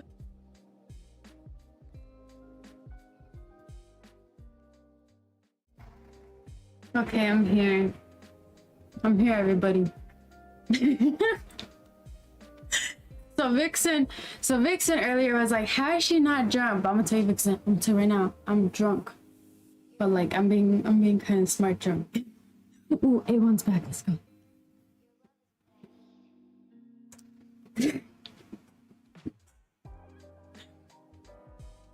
Ooh, we got the bunny suit. You, I'm back. Okay, there we go. Honey, my night is going great. I appreciate you. Gunfighter, we'll talk about it. We'll talk about it later. Nah, I love the bunny suit on you. I do. And when you brought it up on your stream, I was like, okay. Thank you. Yeah, it actually ended up being way better than what I thought it was gonna be. Like my homie that I'm out for, she's actually the one who told me about all the onesies and stuff. Cause they went to TwitchCon and I couldn't go, and they all got onesies when they were out there. And I was like, I would have got a Bugs Bunny onesie, and I Are you ended up naked finding under one. there? Nope, What are you wearing? underclothes. He said under. Alright, A1, we only got a couple questions left about streaming, but what is something that you would do different if you could start completely over with streaming, like with the knowledge that you have now? Something that I would do different. I would honestly, I would say that I would connect a lot more. Like I was a lurker for a Ooh. long time on Twitch, and I realized after, uh, once I started connecting more in other chats, actually talking to people and showing people like, hey, I am a real person. Like especially if you happen to be looking at your viewer list and you're like looking at all the people in there so you could thank them and stuff. Like, hey, Mm-hmm. I'm real here too. Like, I just don't talk a lot. Especially because when I first started using Twitch, I was only using it to learn. So I was using it to learn Yeah. video games that I was playing or learn streaming tips from streamers and see like what they would do and like small levels of streaming and big levels of streaming Yeah. and see which one of those I was comfortable with like implementing into how I did my streams. Same. So, yeah, I would definitely say I would be a lot more social and a lot more open. Like I see that that's not a bad question to ask sometimes in certain chats. Like, hey, you got any tips for streaming? Because It's not even when bad. I made my Discord, like being brand new to streaming, I added a section in there for anybody who wanted to start their stream. Yeah. And I, so something that I will say that I've learned about streaming is that if you just tap, if you just lurk, you're not gonna get anywhere. You're not gonna get anywhere with somebody, especially with that streamer. And I'm sorry, my throat. And Yeah, I you good. say that, and I'll say that personally for me is because I've also had people tapped. I've also just been lurking. But I'm gonna tell you something. Something that I've done in the past is I don't see who lurks me. I'm gonna be honest. I don't see who lurks me. I don't have that up. I don't see it. So it's kind of like you don't know if they have it up. You don't know if they see it. So it's if you're trying to I will say this, if you're trying to grow, if you're trying to make relationships on Twitch or whatever platform you're on, you can't just be a lurker. You can't just have people tab. You really got to go in there and you got to make that connection. You got to make those relationships with people. And I think that's something that people misunderstand sometimes. And I will say I was one of those people. I didn't understand. You know, I thought, okay, I have them tabbed, I'm good. But it's more than that. Yeah, you're not wrong at all. And I will say that's the main reason I say that is because I had to take a long break in streaming this last year. So I've only been streaming again since like October. And it's been so much love and support because while I took that break from streaming, I really did go and chat more because I was only able to use my phone. So I can only pull up one stream at a time. So I would go in and chat with a lot more Yeah. people.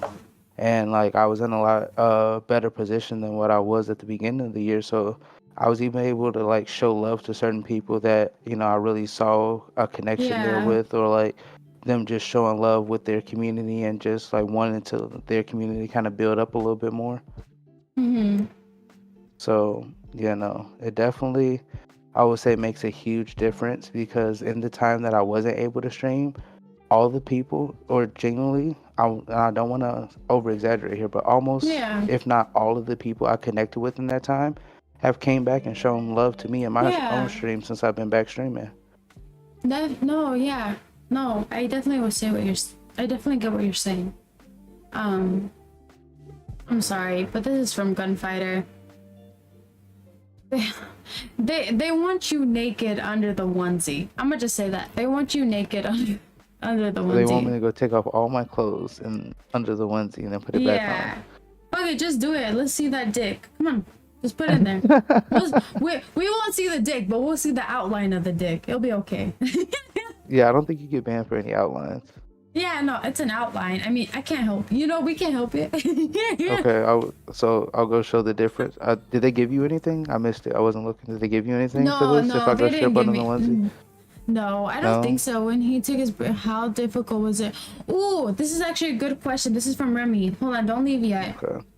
When you took your break from streaming, how difficult was it to return to Twitch and recover your community? That's actually a really good question. It's hard because it's hard.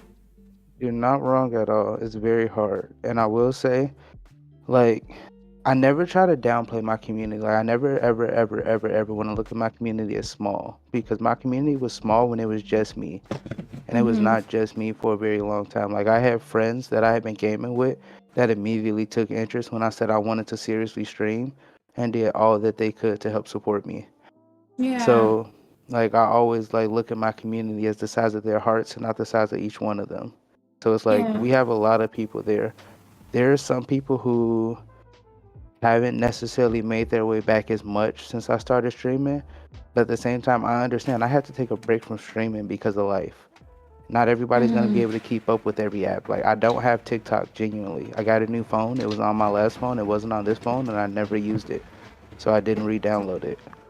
Yeah. Well, like I understand there's some friends that I have that still stream on there, and I can't necessarily show support to them like I used to because that's the only reason I had it. Yeah. It's bro. I'm gonna tell you so. I'm gonna say something about streaming. If you become a streamer, and this is to everyone. If you become a streamer, you have to be consistent. If you're not, 100%. bro, I took a week off. I took a week off because I had to go to a funeral. And I'm gonna tell you something. Just with that week off, it made a huge difference to the average, to the algorithm, to a lot of things. And I had to even then I had to fight a lot to like, oh shit, like I gotta get back in there. I gotta start doing what I was doing. But so if you ever become a streamer, and for people that are ignorant and that say, oh, streaming is easy, like I used to be that person. I used to be like, oh, streaming's easy. You just go on the camera, play a game, you're good. But it's not. You gotta be consistent. Consistency is key. And when people say that, it's not a joke. And like, and if you're somebody that takes a break, it's rough coming back from. You're basically starting all over. Am I wrong, A1? Am I wrong? No, especially the unexpected breaks, you're so right about. Because it's the unexpected breaks that kind of get people out of the rhythm of, oh, you're not here. Yeah, Especially like as a growing streamer, because not everybody's in your Discord. Not yeah, everybody follows you on all your medias, so they don't know if you do post something that says like, yo, not gonna be live, had this come up. So then yeah, at that point they're just waiting to see you again. And I'll be honest, for some people, like, Twitch is a lot more personal for them. Like, mm-hmm. just with all the different communities I've been around, again, I've seen every type of people, like, all the way down to, like, there's sometimes a couple people that might have certain needs that they have outside of Twitch where somebody helps them with those things. But they still Yeah, chat around and stuff on Twitch and they don't always understand what's happening. So then they get yeah, confused and they might wait a little bit before they come back to see that you're being consistent again because they really count on you being there, which is a lot of pressure on the streamer at the same time, but never anything to take too much to heart. yeah, Like, because once definitely. you're able to get back there, like, they'll make their way back to you. Because I will Yeah, say that's what I've been happiest about. Not only all the extra support, but all the people that came right back to me, showed love to me immediately, like, missed me when I was gone, genuinely, and noticed that I was gone yeah, and like didn't hesitate once they see me post again to come back in and say, yo, what's up, I'm glad you've been well.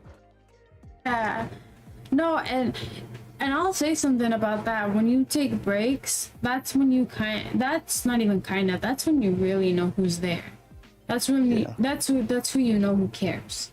So I will say that's the pro about if you take a week off, 2 weeks, 3 weeks, a month, you know. So no, 100%. I'll say that. So, but A1, what advice would you give to somebody that is just starting to stream or somebody that's thinking about streaming? Like, what advice would you give them? I would tell them, one, to be patient, two, Hmm. not to overdo it, and three, to work smarter, not harder, because the beginning, in my opinion, is one of the parts that you can get through the easiest if you take a couple smart steps before. How I said, I would have started Yeah. off in Twitch, like actually like talking to a couple people, maybe asking for tips in a couple smaller channels or even bigger channels sometimes, because sometimes you ask for those tips and people hear that you're going to try to do it, And I've seen where literally I've clicked on somebody's profile and they didn't have a single stream bot up, but they had maybe 100 something people following them just because Yeah. they talk in so many different streams that people are like, well, yeah, if you ever stream, I'll already give you a follow. And for Yeah. Twitch specifically, getting 50 followers, I think it is 50 or Yeah, yeah, 75 50. followers. It's Yep. 50. You get those followers and then you immediately get that checked off of your affiliate thing. And now all you need to do is get a couple friends to come and watch you and stream for a couple Yeah. times every week. And then you get that part out the way. That I'm gonna say something right now. I'm gonna be brutally honest. Is man, I don't know how to word this right. So bear with me, everybody. But listen here. You can become affiliate. 100%. You can become affiliate. It's not. I'm not gonna say it's not hard because I'm not gonna say it's not hard. But something that I did when I first started streaming is talk to your friends, talk to your family, get them on Twitch, tell them like, hey, this is something that I'm doing. Can you please help me out? And another pro, I'm gonna tell you another pro about going to your friends and going to your family about supporting you is you get to find out who the real people are in your life, who are actually there to support you. You know what I mean? Like for me, that's how I started. I went to my family. I was like, "Hey guys, I'm starting to stream. Can you help me out? I'm trying to get to affiliate." And honestly, like with that, it made me realize who's really there for me and who's really not there for me. That's kind of like now I'm like, "All right, fine. That's what's up." Sorry, A1. No, you're but that- 100% right. Yeah, no, but that's really good advice. But before we move on to the next subject, is there anything you would like to add about streaming? If anything, I'll just double down on what you said, where it's not to say that it's not hard, but it is to say that it's doable. If It you is thought about doable. getting affiliate on Twitch, definitely know that Yeah. you can do it, but just go about it the right way. And again, the steps that I said was one, don't overdo it. A lot of people sometimes like they stream how I do and they not affiliate yet. They'll do like, literally stream the entire time they game and they might game Yeah. 5, 6, 7, 8 hours a day. And that actually hurts you in getting affiliate because if Yeah. you're doing that without having people that are actually going to be there, you're just doing it to record gameplay, which is what I used to do. It will literally make your average almost impossible to break when you Yeah. do get a couple viewers, especially if it's only a couple and not a big difference. Oh And then yeah. past that, just networking yourself around, talking in different chats. Don't be afraid to ask those questions. And Yeah. again, just having that purpose once you do go live, like you're going to go live for this long, you're going to play this. And you got a couple people that are like, yeah, I got you. Take a I'll sip, be there, bro. bitches. Like, I'm going to watch you. I got you for at least an hour. Like, I always tell people do at least an hour with Yeah. a couple of your yeah. friends. Oh yeah, definitely when you're first starting. And like you said, becoming affiliate it's doable. It's doable. It is. I'll be honest. Honestly, the real work that comes in is after you get affiliate. It really 100%. is. Because after you get affiliate, there's so many opportunities given to you to create your chat, your stream, your channel to make it better. And it's on you to make your stream better. It's on you to make it pop in, to make it become you. And not on anybody else. But you gotta give people a reason like, man, I like coming here. I wanna keep coming back. Does that make sense? Does that That make makes sense? 100% sense. Like, I feel like Okay. you said that perfectly. I hope so. But we are gonna move on to our next subject. Are you ready? Yeah, I'm ready. Sorry I had to take the hood off. I started to get, like I said, this gets really hot. You know what's crazy is you're getting hot and I'm getting cold. See, you should have put the Bugs Bunny onesie on. Nah, I'm gonna put my small heater on. So A1, this next subject has to do with the career that you are in now, and I have it as EMT. Is Yeah. that named wrong? No, that's named right. So I'm very curious, what got you interested in that career? So I had actually thought about it before I moved out to Vegas. It was last year, summertime, that I did that. I had thought about it because I had been doing a couple work from home jobs after the pandemic or everything had ended. Because before the pandemic, I managed a GameStop. And I was perfectly happy doing that. Like, I was working around games, talking to nerds all day, or people who weren't Yeah. nerds and they had loved ones who were nerds, and I was a nerd for them to understand what they were there looking for. Yeah.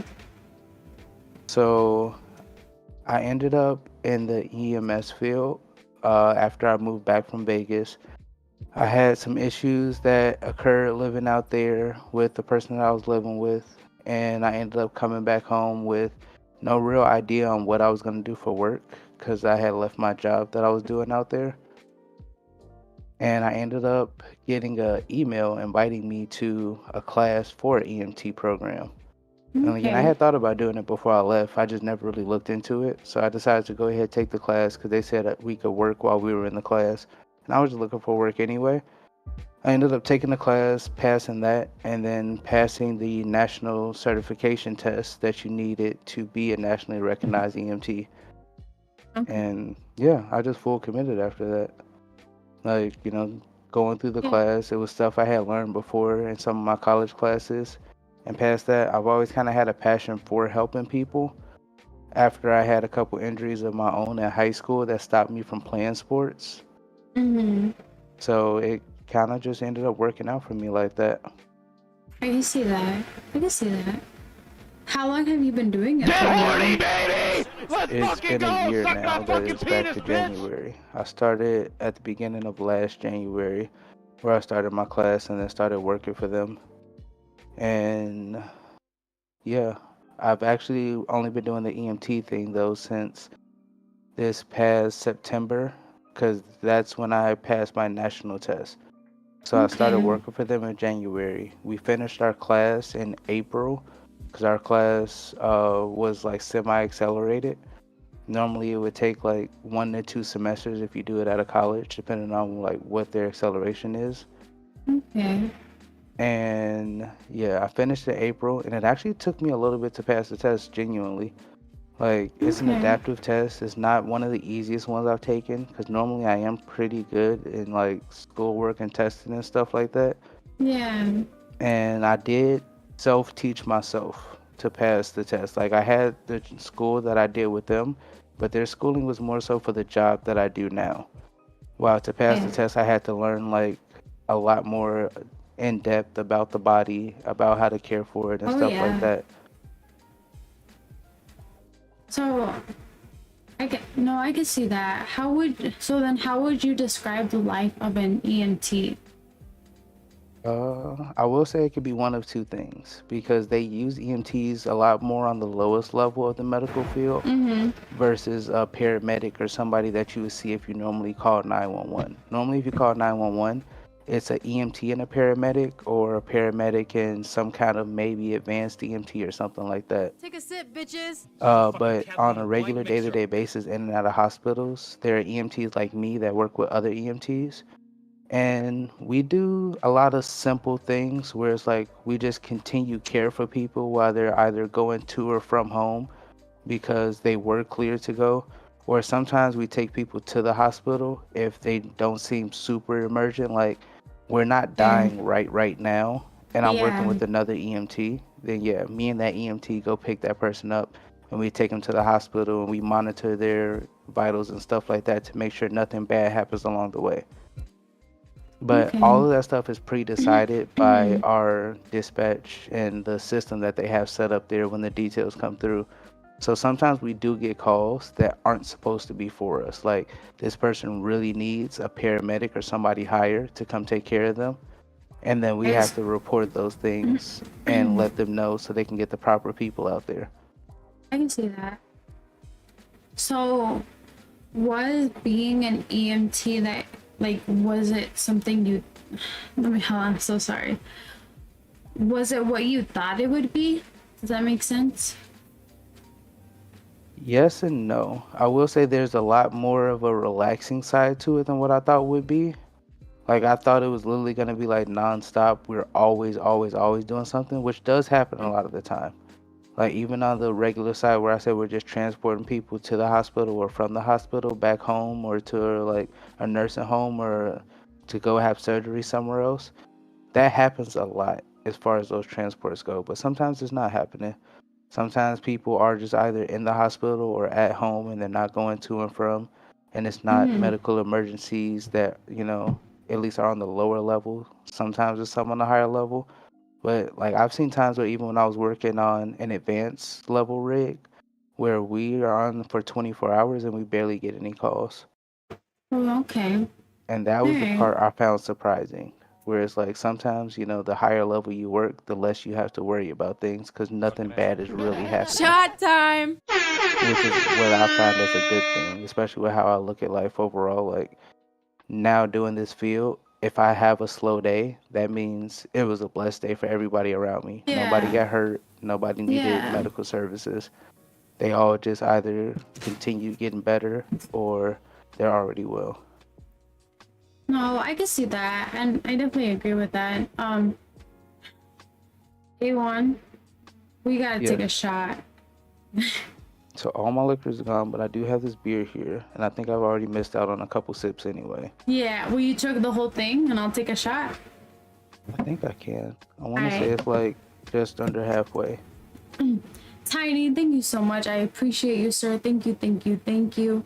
You have no idea how much I appreciate you. Hold on, don't start yet. Tell me when you're No, I'm ready. not. Tell I'm me when ready, you're though. ready, sir. I'm ready And- though. If I can't take it, Alright. then I'll tell you and I'll I tap want to out. see that. Let us see that smile. I love that smile. Let us see it. There Thank it you. is. There it is. There it is. All right, let's go. Tell me. Definitely All choose right, W one, for two. Tiny. I'm ready. W Tiny. Let's go. 1, 2, 3.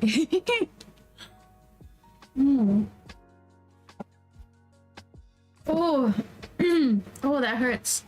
That hurts the heart and the soul. Oh, oh, that jiggles. Excuse me. Chug, did you finish it? Did you finish Yes. it? Yes, the entire thing is finished. I don't know if you can see through the bottle. My friend recommended these because he's one of my coworkers, That's and I really like them. perfect. So yeah, I do have to get another one of those. And Oh, now that's I might perfect. have to be the one that breaks the seal on this end. I have to break the seal too. Can we break the seal together? Yes, and then I'll grab All another right. one. BRB, guys. We'll be right back.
Hello, I'm back, folks. First of all, thank you for being on YouTube. I appreciate you. 1, I'm drunk, so everybody be nice to me. Take a Let's sip, go. bitches. This is a fucking Catalina wine mixer. All right, we gotta see.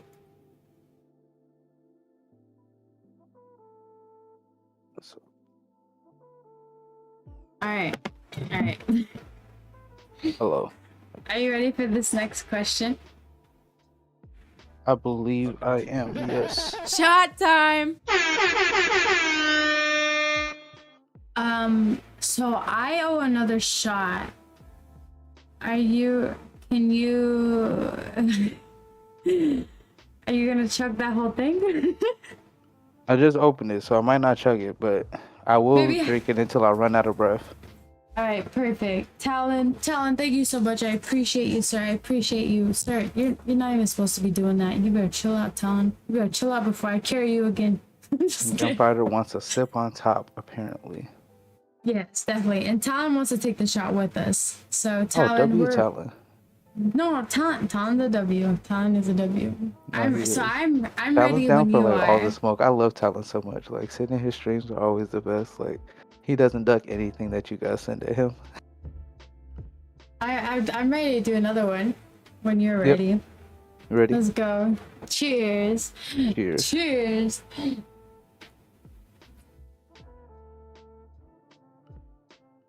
Oh, fuck. Alright, hold up.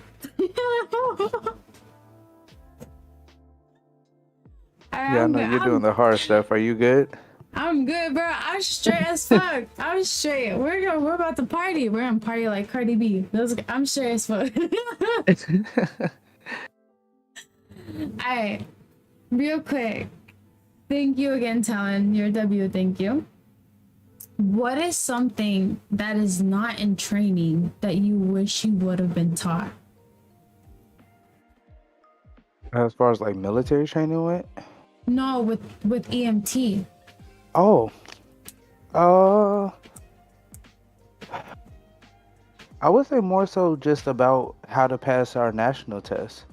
Because again, Okay. my class was a lot more teaching on how to be an EMT in the area that we work in. So it's like for the company that I work for, they taught you how to be an EMT overall for them, and excuse me, in the region that we work in, because every state is going to have like a different set of pretty much rules on what you can and can't do, especially at the EMT level since it's the most basic. And then once you get to a paramedic level, it's a bit more universal, but still even some areas limit those people. Yeah, I can see So that. yeah, I would definitely say just more so the knowledge on how to pass the national test, because even at the paramedic level, the national test is really hard. Like, I could imagine. yeah. So it's definitely something that like I would like to see it taught maybe a little bit more in the sense on how they test it versus being taught on how you would perform it, because how you perform it is never how you're tested on it. I can see that. What would you say is like the pros and cons to being an EMT? Cause I know you work long hours. Sometimes you work I hope you don't mind me asking, but you work like 12-hour shifts, correct? Most of the time? Yeah, 100%. Okay. 12-hour shifts, and I work those usually 3 days a week if I don't pick up an extra shift. So what would you say are the pros and cons? I would say for me, being the person that likes that kind of schedule, the pro is going to be my schedule being 3 days a week at 12 hours. Fine. Like, I don't mind that at all. Especially if we have, like, it doesn't happen often, but I think the Tuesday before I went on this vacation that I'm currently on right now, Mm-hmm. we had, I think, 3 calls that happened immediately when we got in, where we had to take people to and from a certain place. And then after that, we ended up being what's called posted, where we sit at a certain location and we sit pretty much by a nearby hospital that we are likely to get a call out of because we have a contract with them or something. And we got to sit there for almost the entire shift that I was posted. I want to say that Tuesday. But the EMS field is very superstitious. And I didn't think I was going to get into the superstitions of it, like where they say, like, we don't say things like we're having a calm night or a slow night or something like that. Yeah. I don't do things at work where it's like when we were posted that for those many hours, I literally did not open Twitch at all. Because every time I open Twitch, I Okay. get a call when I'm at work. Literally every time. If we post for 1 second and I try to watch a stream, I get a call. Oh shit. I Okay. think that exact night it Take a got sip, to like bitches. This is a fucking 11:30 and we Catalina had been wine posted mixer. since 7. And I went to go and check up on my friend who I moderate for because they were getting ready for a really big tournament and playing with a really big streamer. And I know sometimes they get a little social anxiety, so it helps if they know they have some of their like people there with them.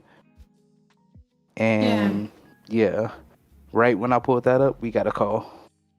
Oh shit. Okay. And I was just like, yeah, honestly, I can't do it. But yeah, pros and cons, I'll say, I really like the schedule. I don't mind the hours, but if you don't like long hours, that's going to be a con for you. I'll say other cons can be going between working at different places, like different states and regions if you plan on moving, or even if you're traveling, because I can become what's called a traveling EMT, where I pick up random jobs in different states because I'm nationally certified, and I just got to Mhm. go and do the state training there.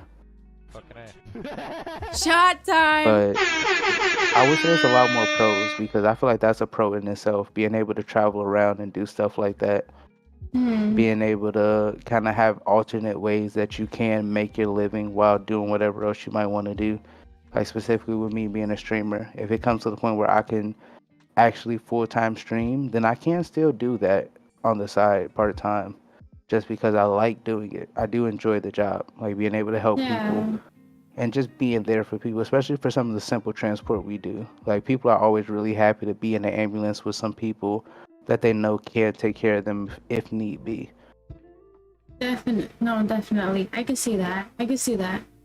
Um, I used to actually work in a 12-hour shift before, like at my like one of my oldest jobs, and it was really like 12-hour shifts, and then like every other day you had off. You know, like so I get what you're saying.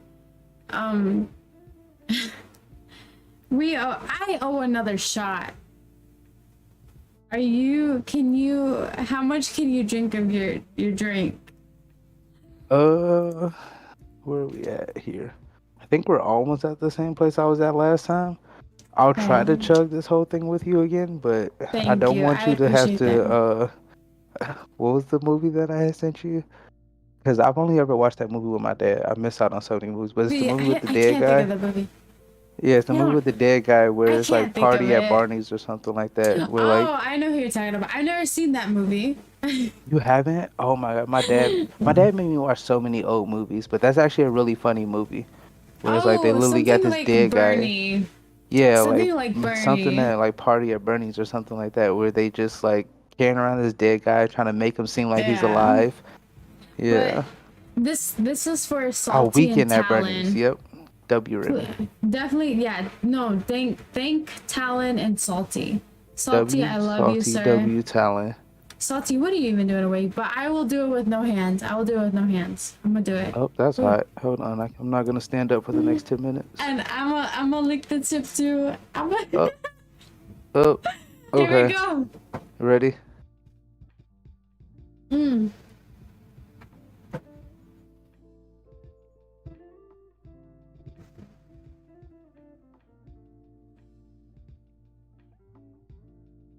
Oh fuck. Oh fuck. W Salty, W Talon. W Salty to W Oh, Talent indeed. It's not. I did finish, so if that makes First your of all, shot feel any better. first of all, Remy, what did I do? What the flip? What do you mean? I'm dying tonight. I'm dead tonight, people. I'm dead. I'm dead. Yeah, because you've been doing the actual shots too. What are you at, like 6 or 7? Because we did 4. I don't even know. I'm be honest, everyone. I'm trying so hard. I'm not gonna lie. My brain is fighting the liquor. I'm not even kidding. My brain is fighting the liquor. So because as an interviewer, I owe you I owe you good questions. I owe you. Does that make sense? I owe you. I like. 100%. And you're doing take- great so far. If nobody's I'm told you in chat, because I've been trying to look over at chat, but I've been really engaged in our conversation. If nobody's told you, you're doing a great job. I'll So definitely try. W Jenna always. I'm trying. But they got me fucked up. I'm in the chest. So I do have a serious question for you though about the EMT. Are you ready? Mm-hmm. How do you keep calm in emergency situations? This is a fucking Catalina wine So mixer. it's honestly kind of weird. This is the first time, aside from gaming, where I've had this experience where I don't have a drink to take a sip with you. I have to get another drink. But this is the first time, aside from like being outside of video games, which I think is the other thing I like about it, where being in that situation kind of becomes like playing a game, and not to make it seem light of what I'm doing, but where everything just becomes muscle memory. It comes back to you. You understand what you're doing and what you need to do to help this person in that moment. Like, because of course I can't share serious details, but I can talk about certain incidents. And I haven't been on any super terrible incidents like I've heard some other people have been on. But I have been to a place at a time where there was a guy there that wasn't getting proper treatment, and they called us there for 911 assistance. And they said that he just needed to go to the hospital. It should be something pretty simple. And we get there and we check his vitals, and this guy is about to die, literally. And we ended up having to not do anything too crazy. Like he had a catheter in, or not a catheter. He had his throat intubated, and we had to kind of suction out of it. And they just literally had it like covered up. He couldn't breathe through it. It was a lot of mucus in it. And we're like, what are these people here doing? But once we pretty much cleared it all up, like his vitals went way back up. He pretty much was perfectly normal, but we still took him to the hospital just to be safe in case he might have been sick or something like that. But again, luckily for me, I haven't like been in any super bad situations. Like every time we do a call, we have to mark if it's a mass casualty or something bad really happened versus a regular one-on-one patient contact call. And we always thank God every time that we mark like, oh no, not a mass casualty, not anything crazy, just one-on-one. Because if you have to mark that, you're not having a great day. It takes a lot out of you, I'm sure. Like not having to be on that scene, but talking to some of the people who have, like they remember it like it was they just did it yesterday. And they do actually have something. I'm not 100% sure if it's in every region, but they have something called like a 72-hour period, where in that period they have a debrief if there is some kind of big mass casualty that could have affected people mentally overall, and they might need a moment to like at least talk about it, vent about it, and request some kind of time or something if need be. I can see that. I can see that. I definitely, like the perspective that you just gave, I can see that. But what is one of the most, I'm very curious, and you don't have to answer if you're not comfortable. What is one of the most ridiculous things that you've been called out for as an EMT? It's funny because to tell you the most ridiculous thing is going to sound boring, because we've been called out for people that could have been taken home in a taxi. I kid you not. Like people who stand up, sit down on our cot, they talk to us the whole time. They're showing us funny videos on their phone.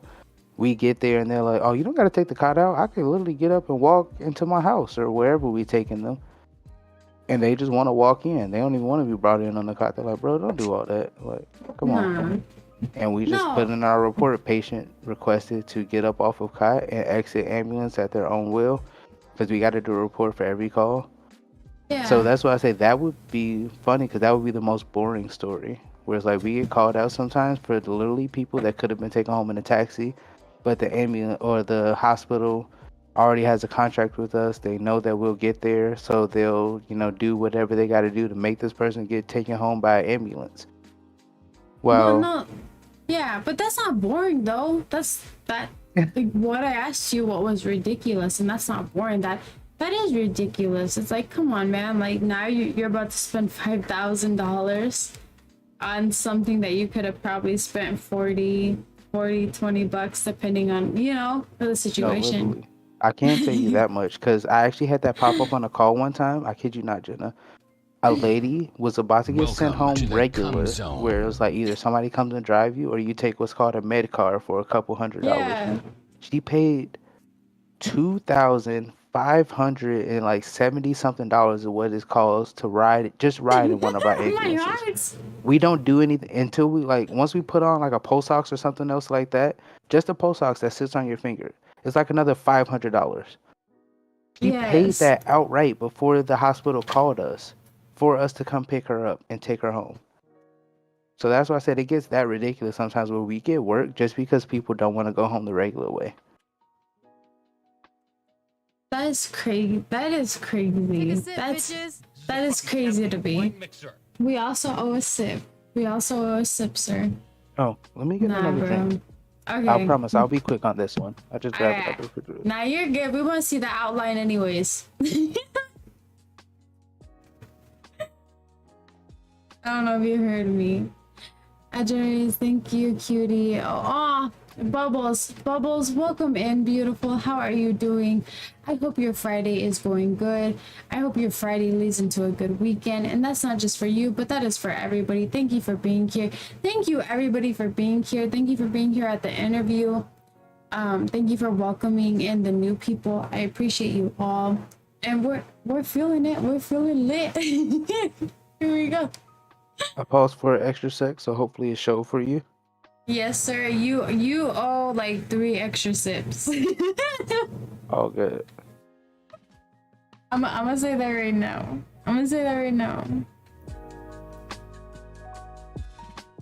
And that.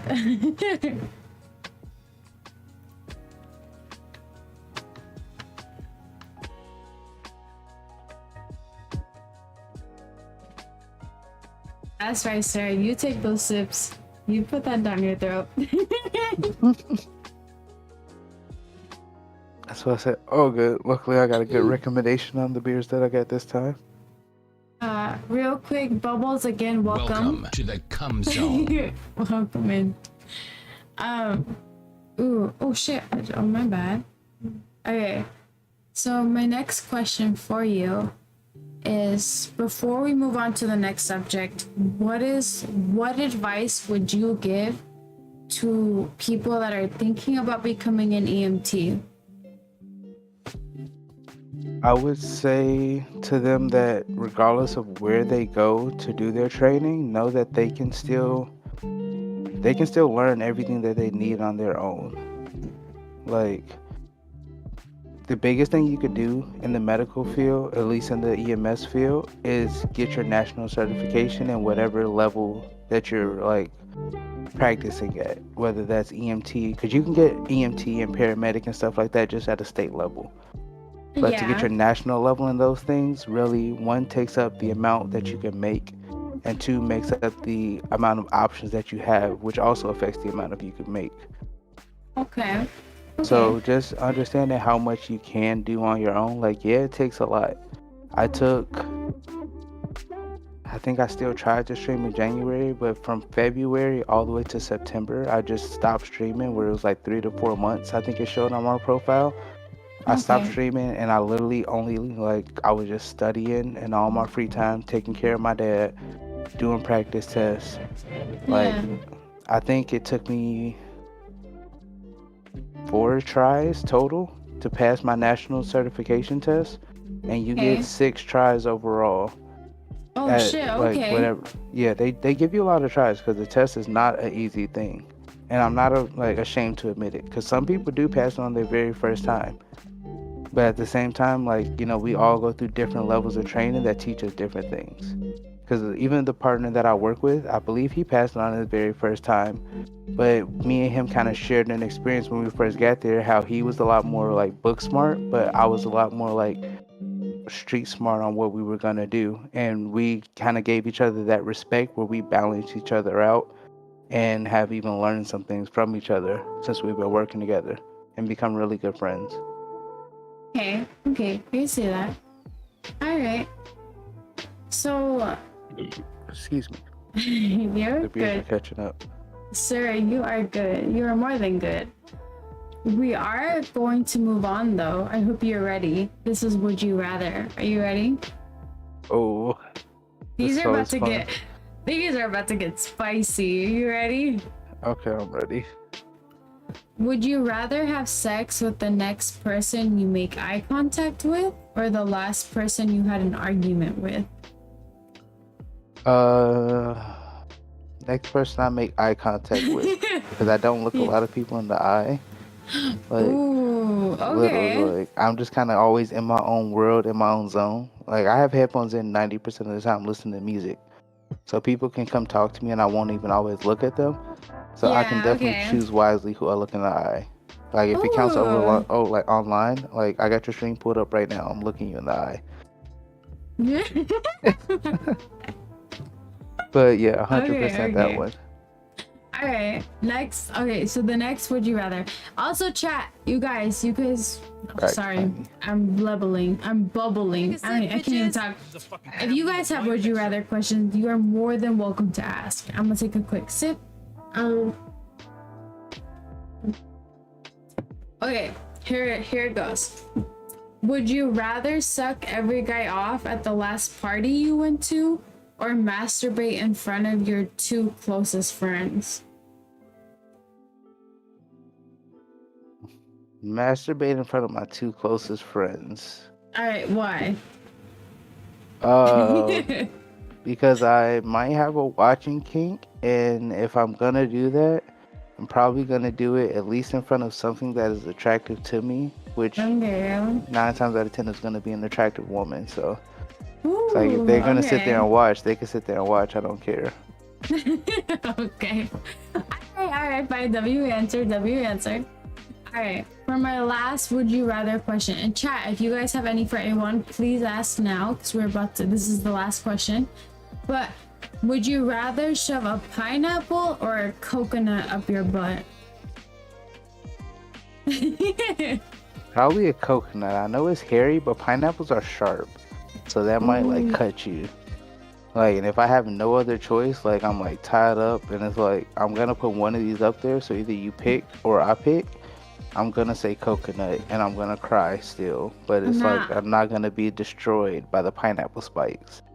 But that's the thing though, is a coconut is wider, and a pineapple.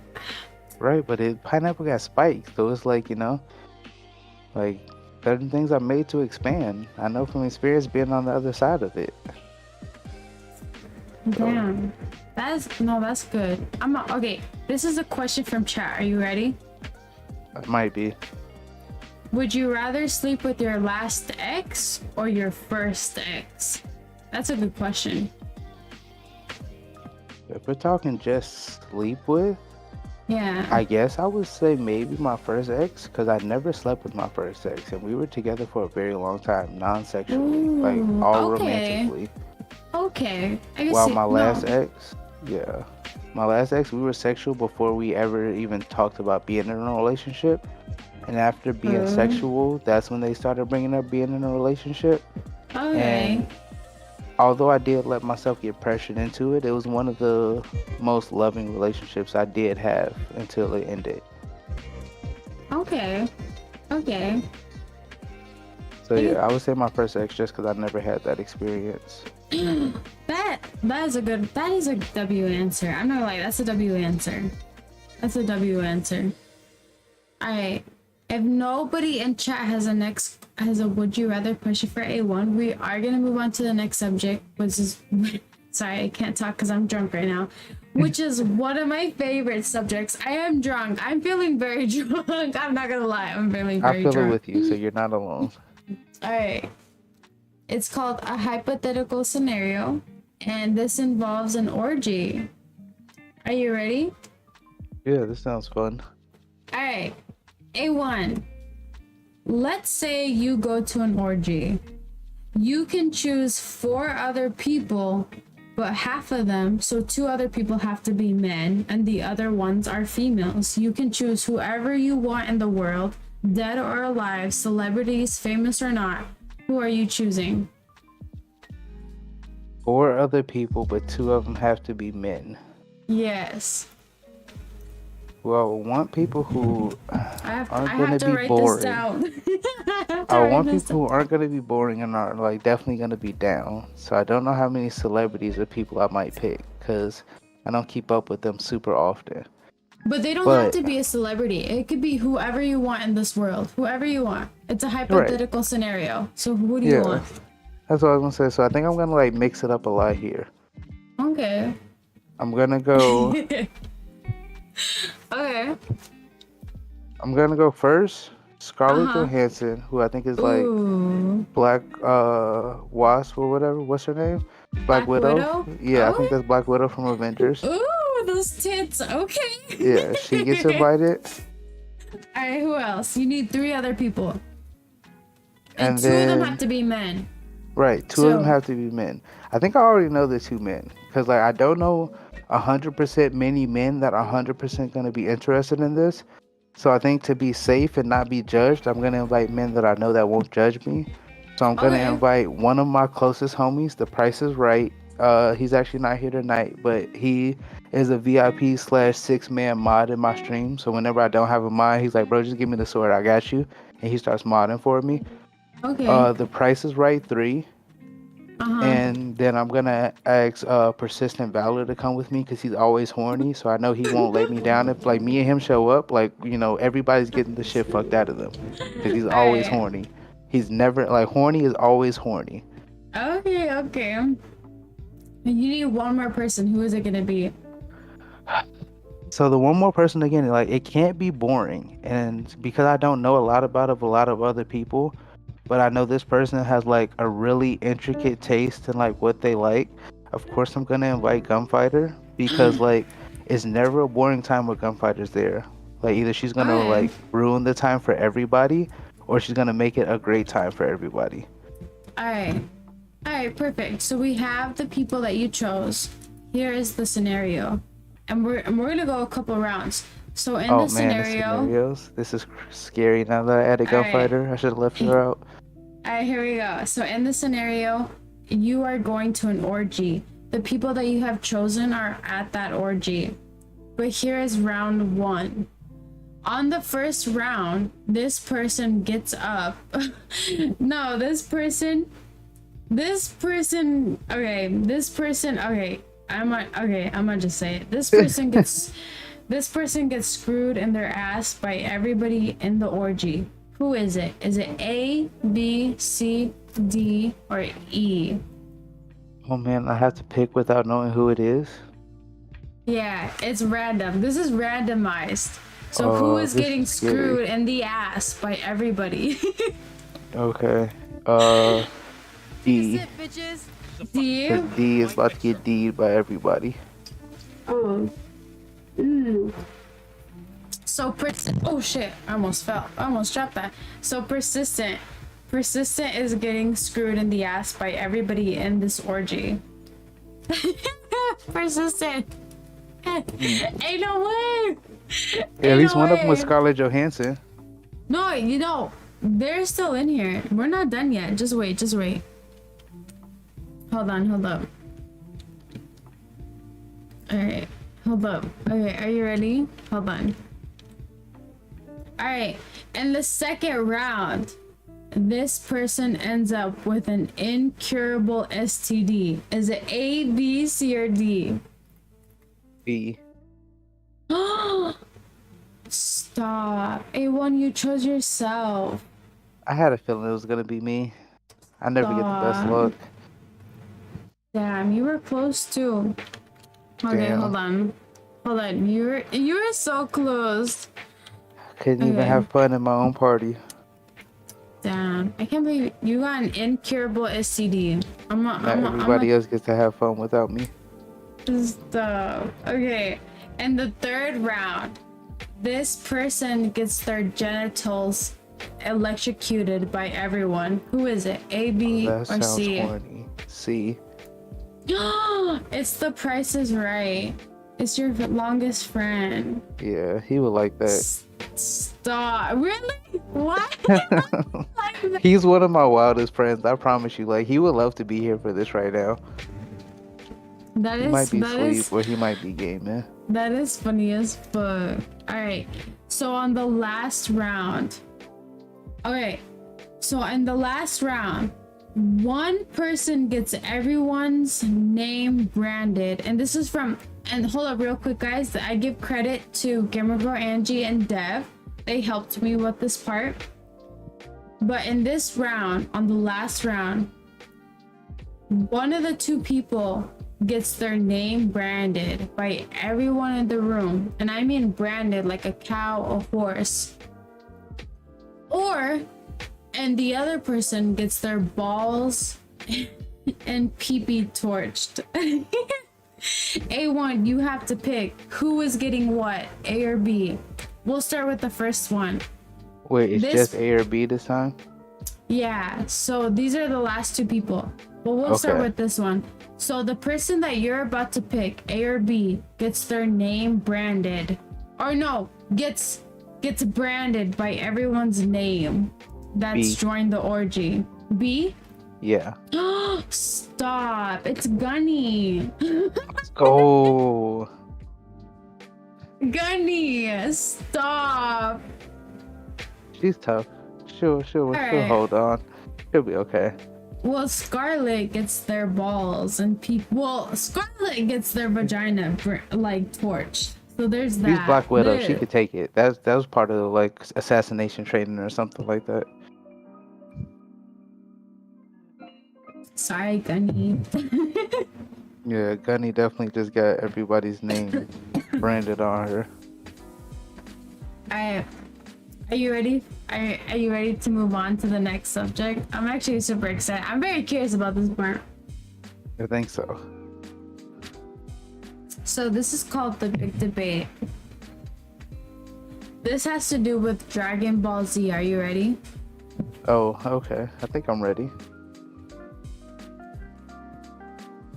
I don't know if I pronounce this correct because I don't watch Dragon Ball Z, but it says Jiren could be Beerus. Is that right? Jiren could be Beerus. Yeah, that's what they Yeah. asked you. Jiren could be Beerus. Is that So, true? Is that If true? you want me Can to they go beat off them? of what they said in the show, and this is not to spoil anything for anybody. No. Jiren would be Beerus because I believe Goku ended up being stronger than Beerus when he beat him. I believe, if I remember the show right. But Beerus is like not one to be fucked with. So he can kill Jiren. It's just about if Jiren like slips up. So Talon said that Jiren would get stomped by Beerus. And that's what a lot of people are going to tell you because Beerus is a god of destruction. But at the same time, Goku surpassed the god of destruction to the point where even and Gunfighter mute stream because I know she's making her way through it. So like she's gonna be like, oh, A1 spoiling it for me. Oh, A1 ruined it. But Vegeta, who is Goku's lesser, ends up becoming a god of destruction just like Beerus. So Goku has always been higher than and will always be higher than Vegeta. So considering Goku reached that level to beat Jiren, yeah, I think Jiren would have honestly beat the shit out of Beerus if they would have had to fight. Like Beerus would have just blew up everything and tried to destroy the world. Okay. You can't hear I'm good, but Stop. You guys stop. I'm feeling it.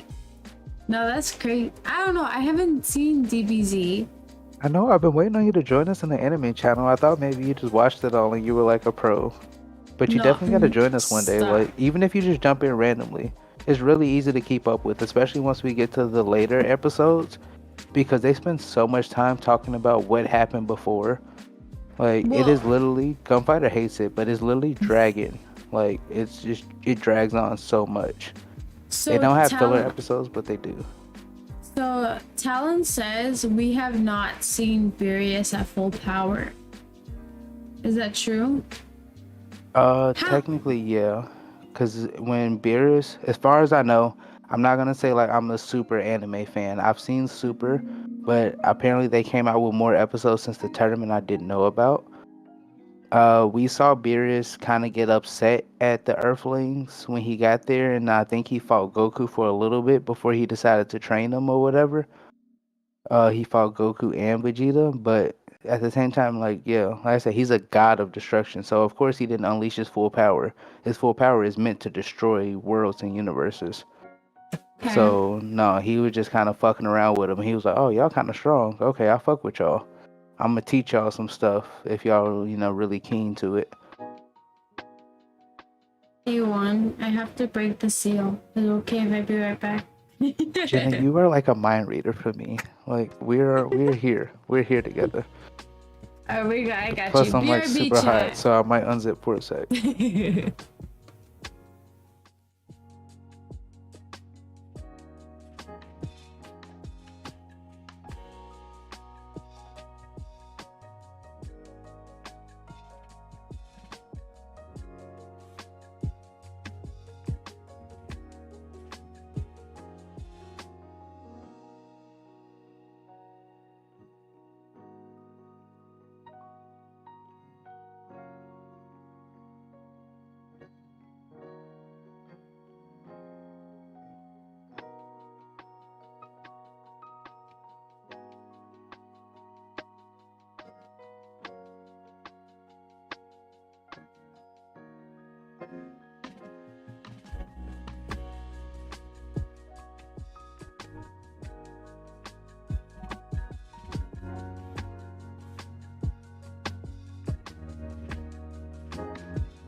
What? I thought horses' dicks were like huge. How is 18 inches not huge? I that's died big. to fuck I didn't know. kangaroos. Fuck the What? I thought kangaroos horses' from dicks were like Australia. huge. From How is Australia, 18 mate. inches not huge? Oh, that's big. I didn't know.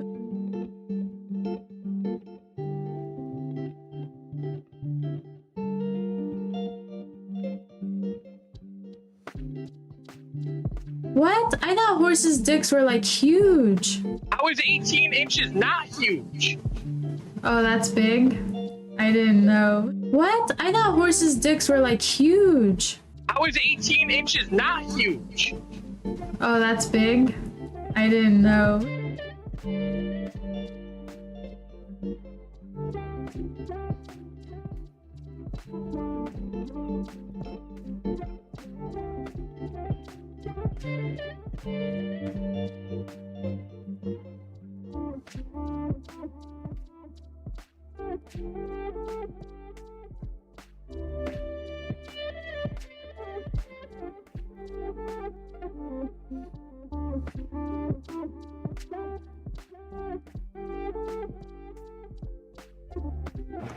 Okay, I'm back.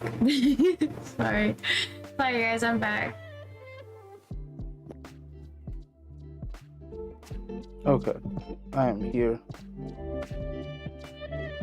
Accidentally, I'm not gonna lie, I spilled on my keyboard.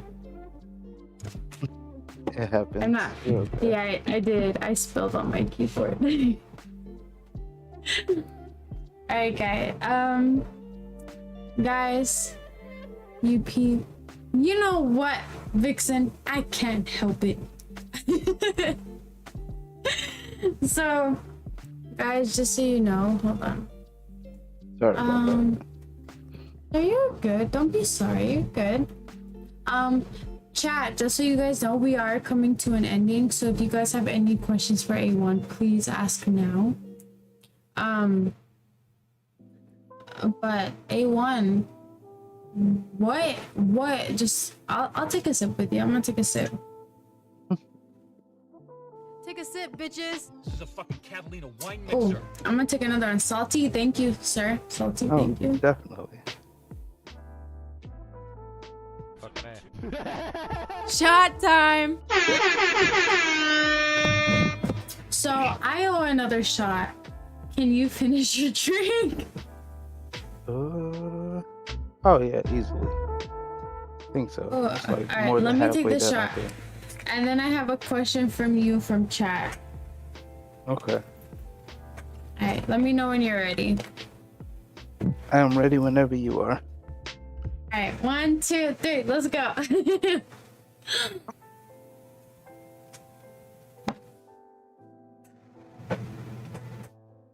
Oh, I held it. I held it for a long time. Oh, I must slap myself. Oh.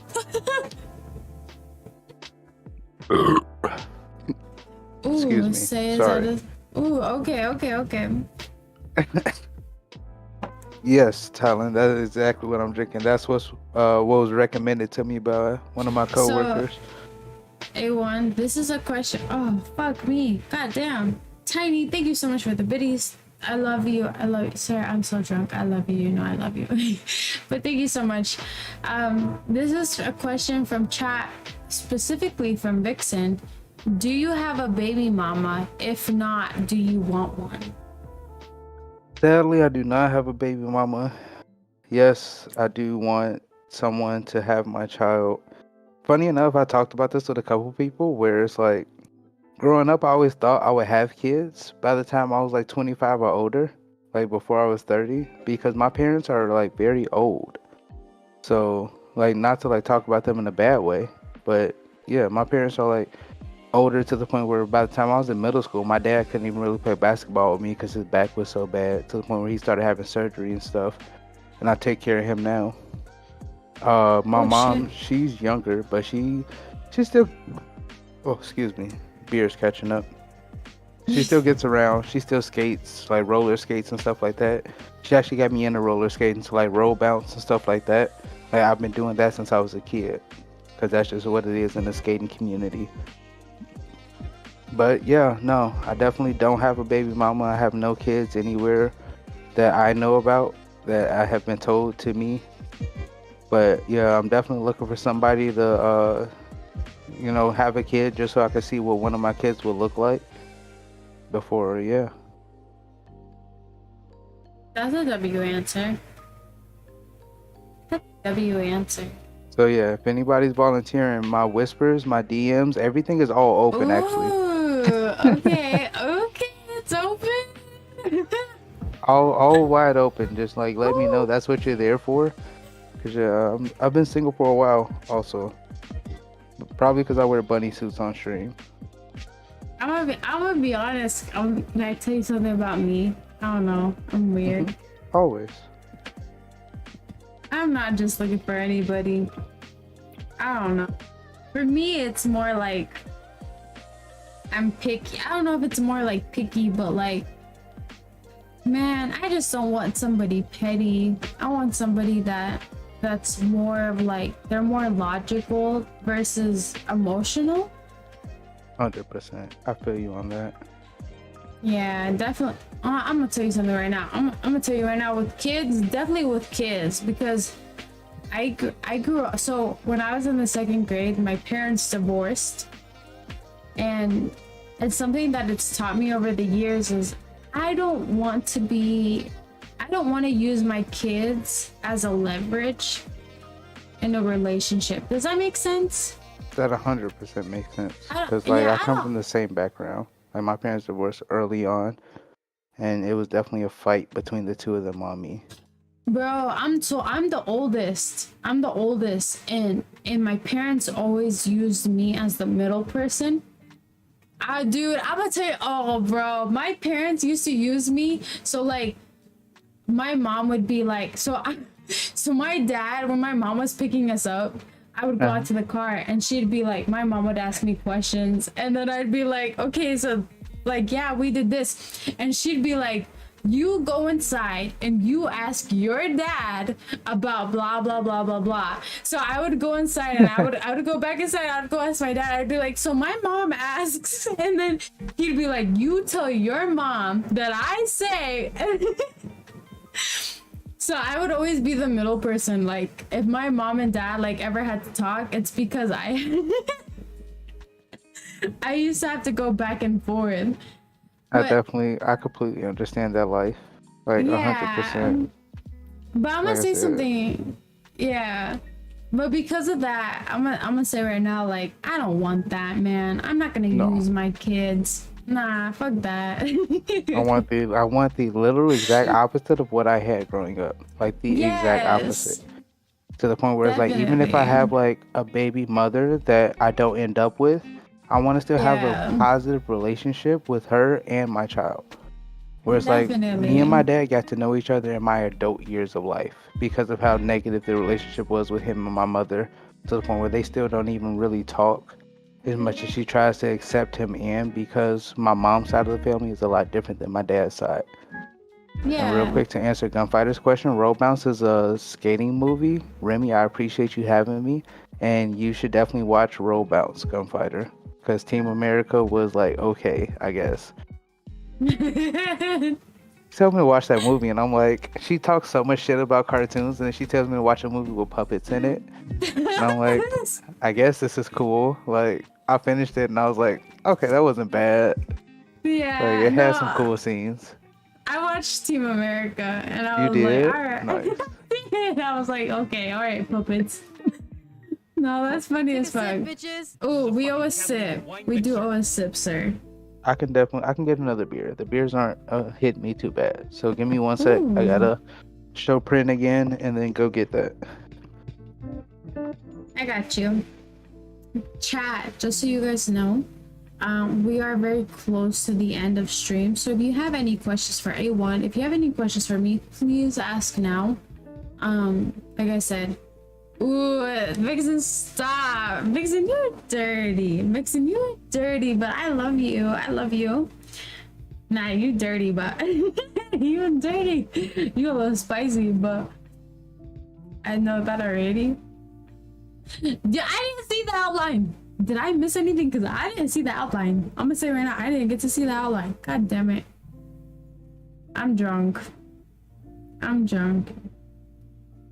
On a scale of 1 to blackout, how drunk are you?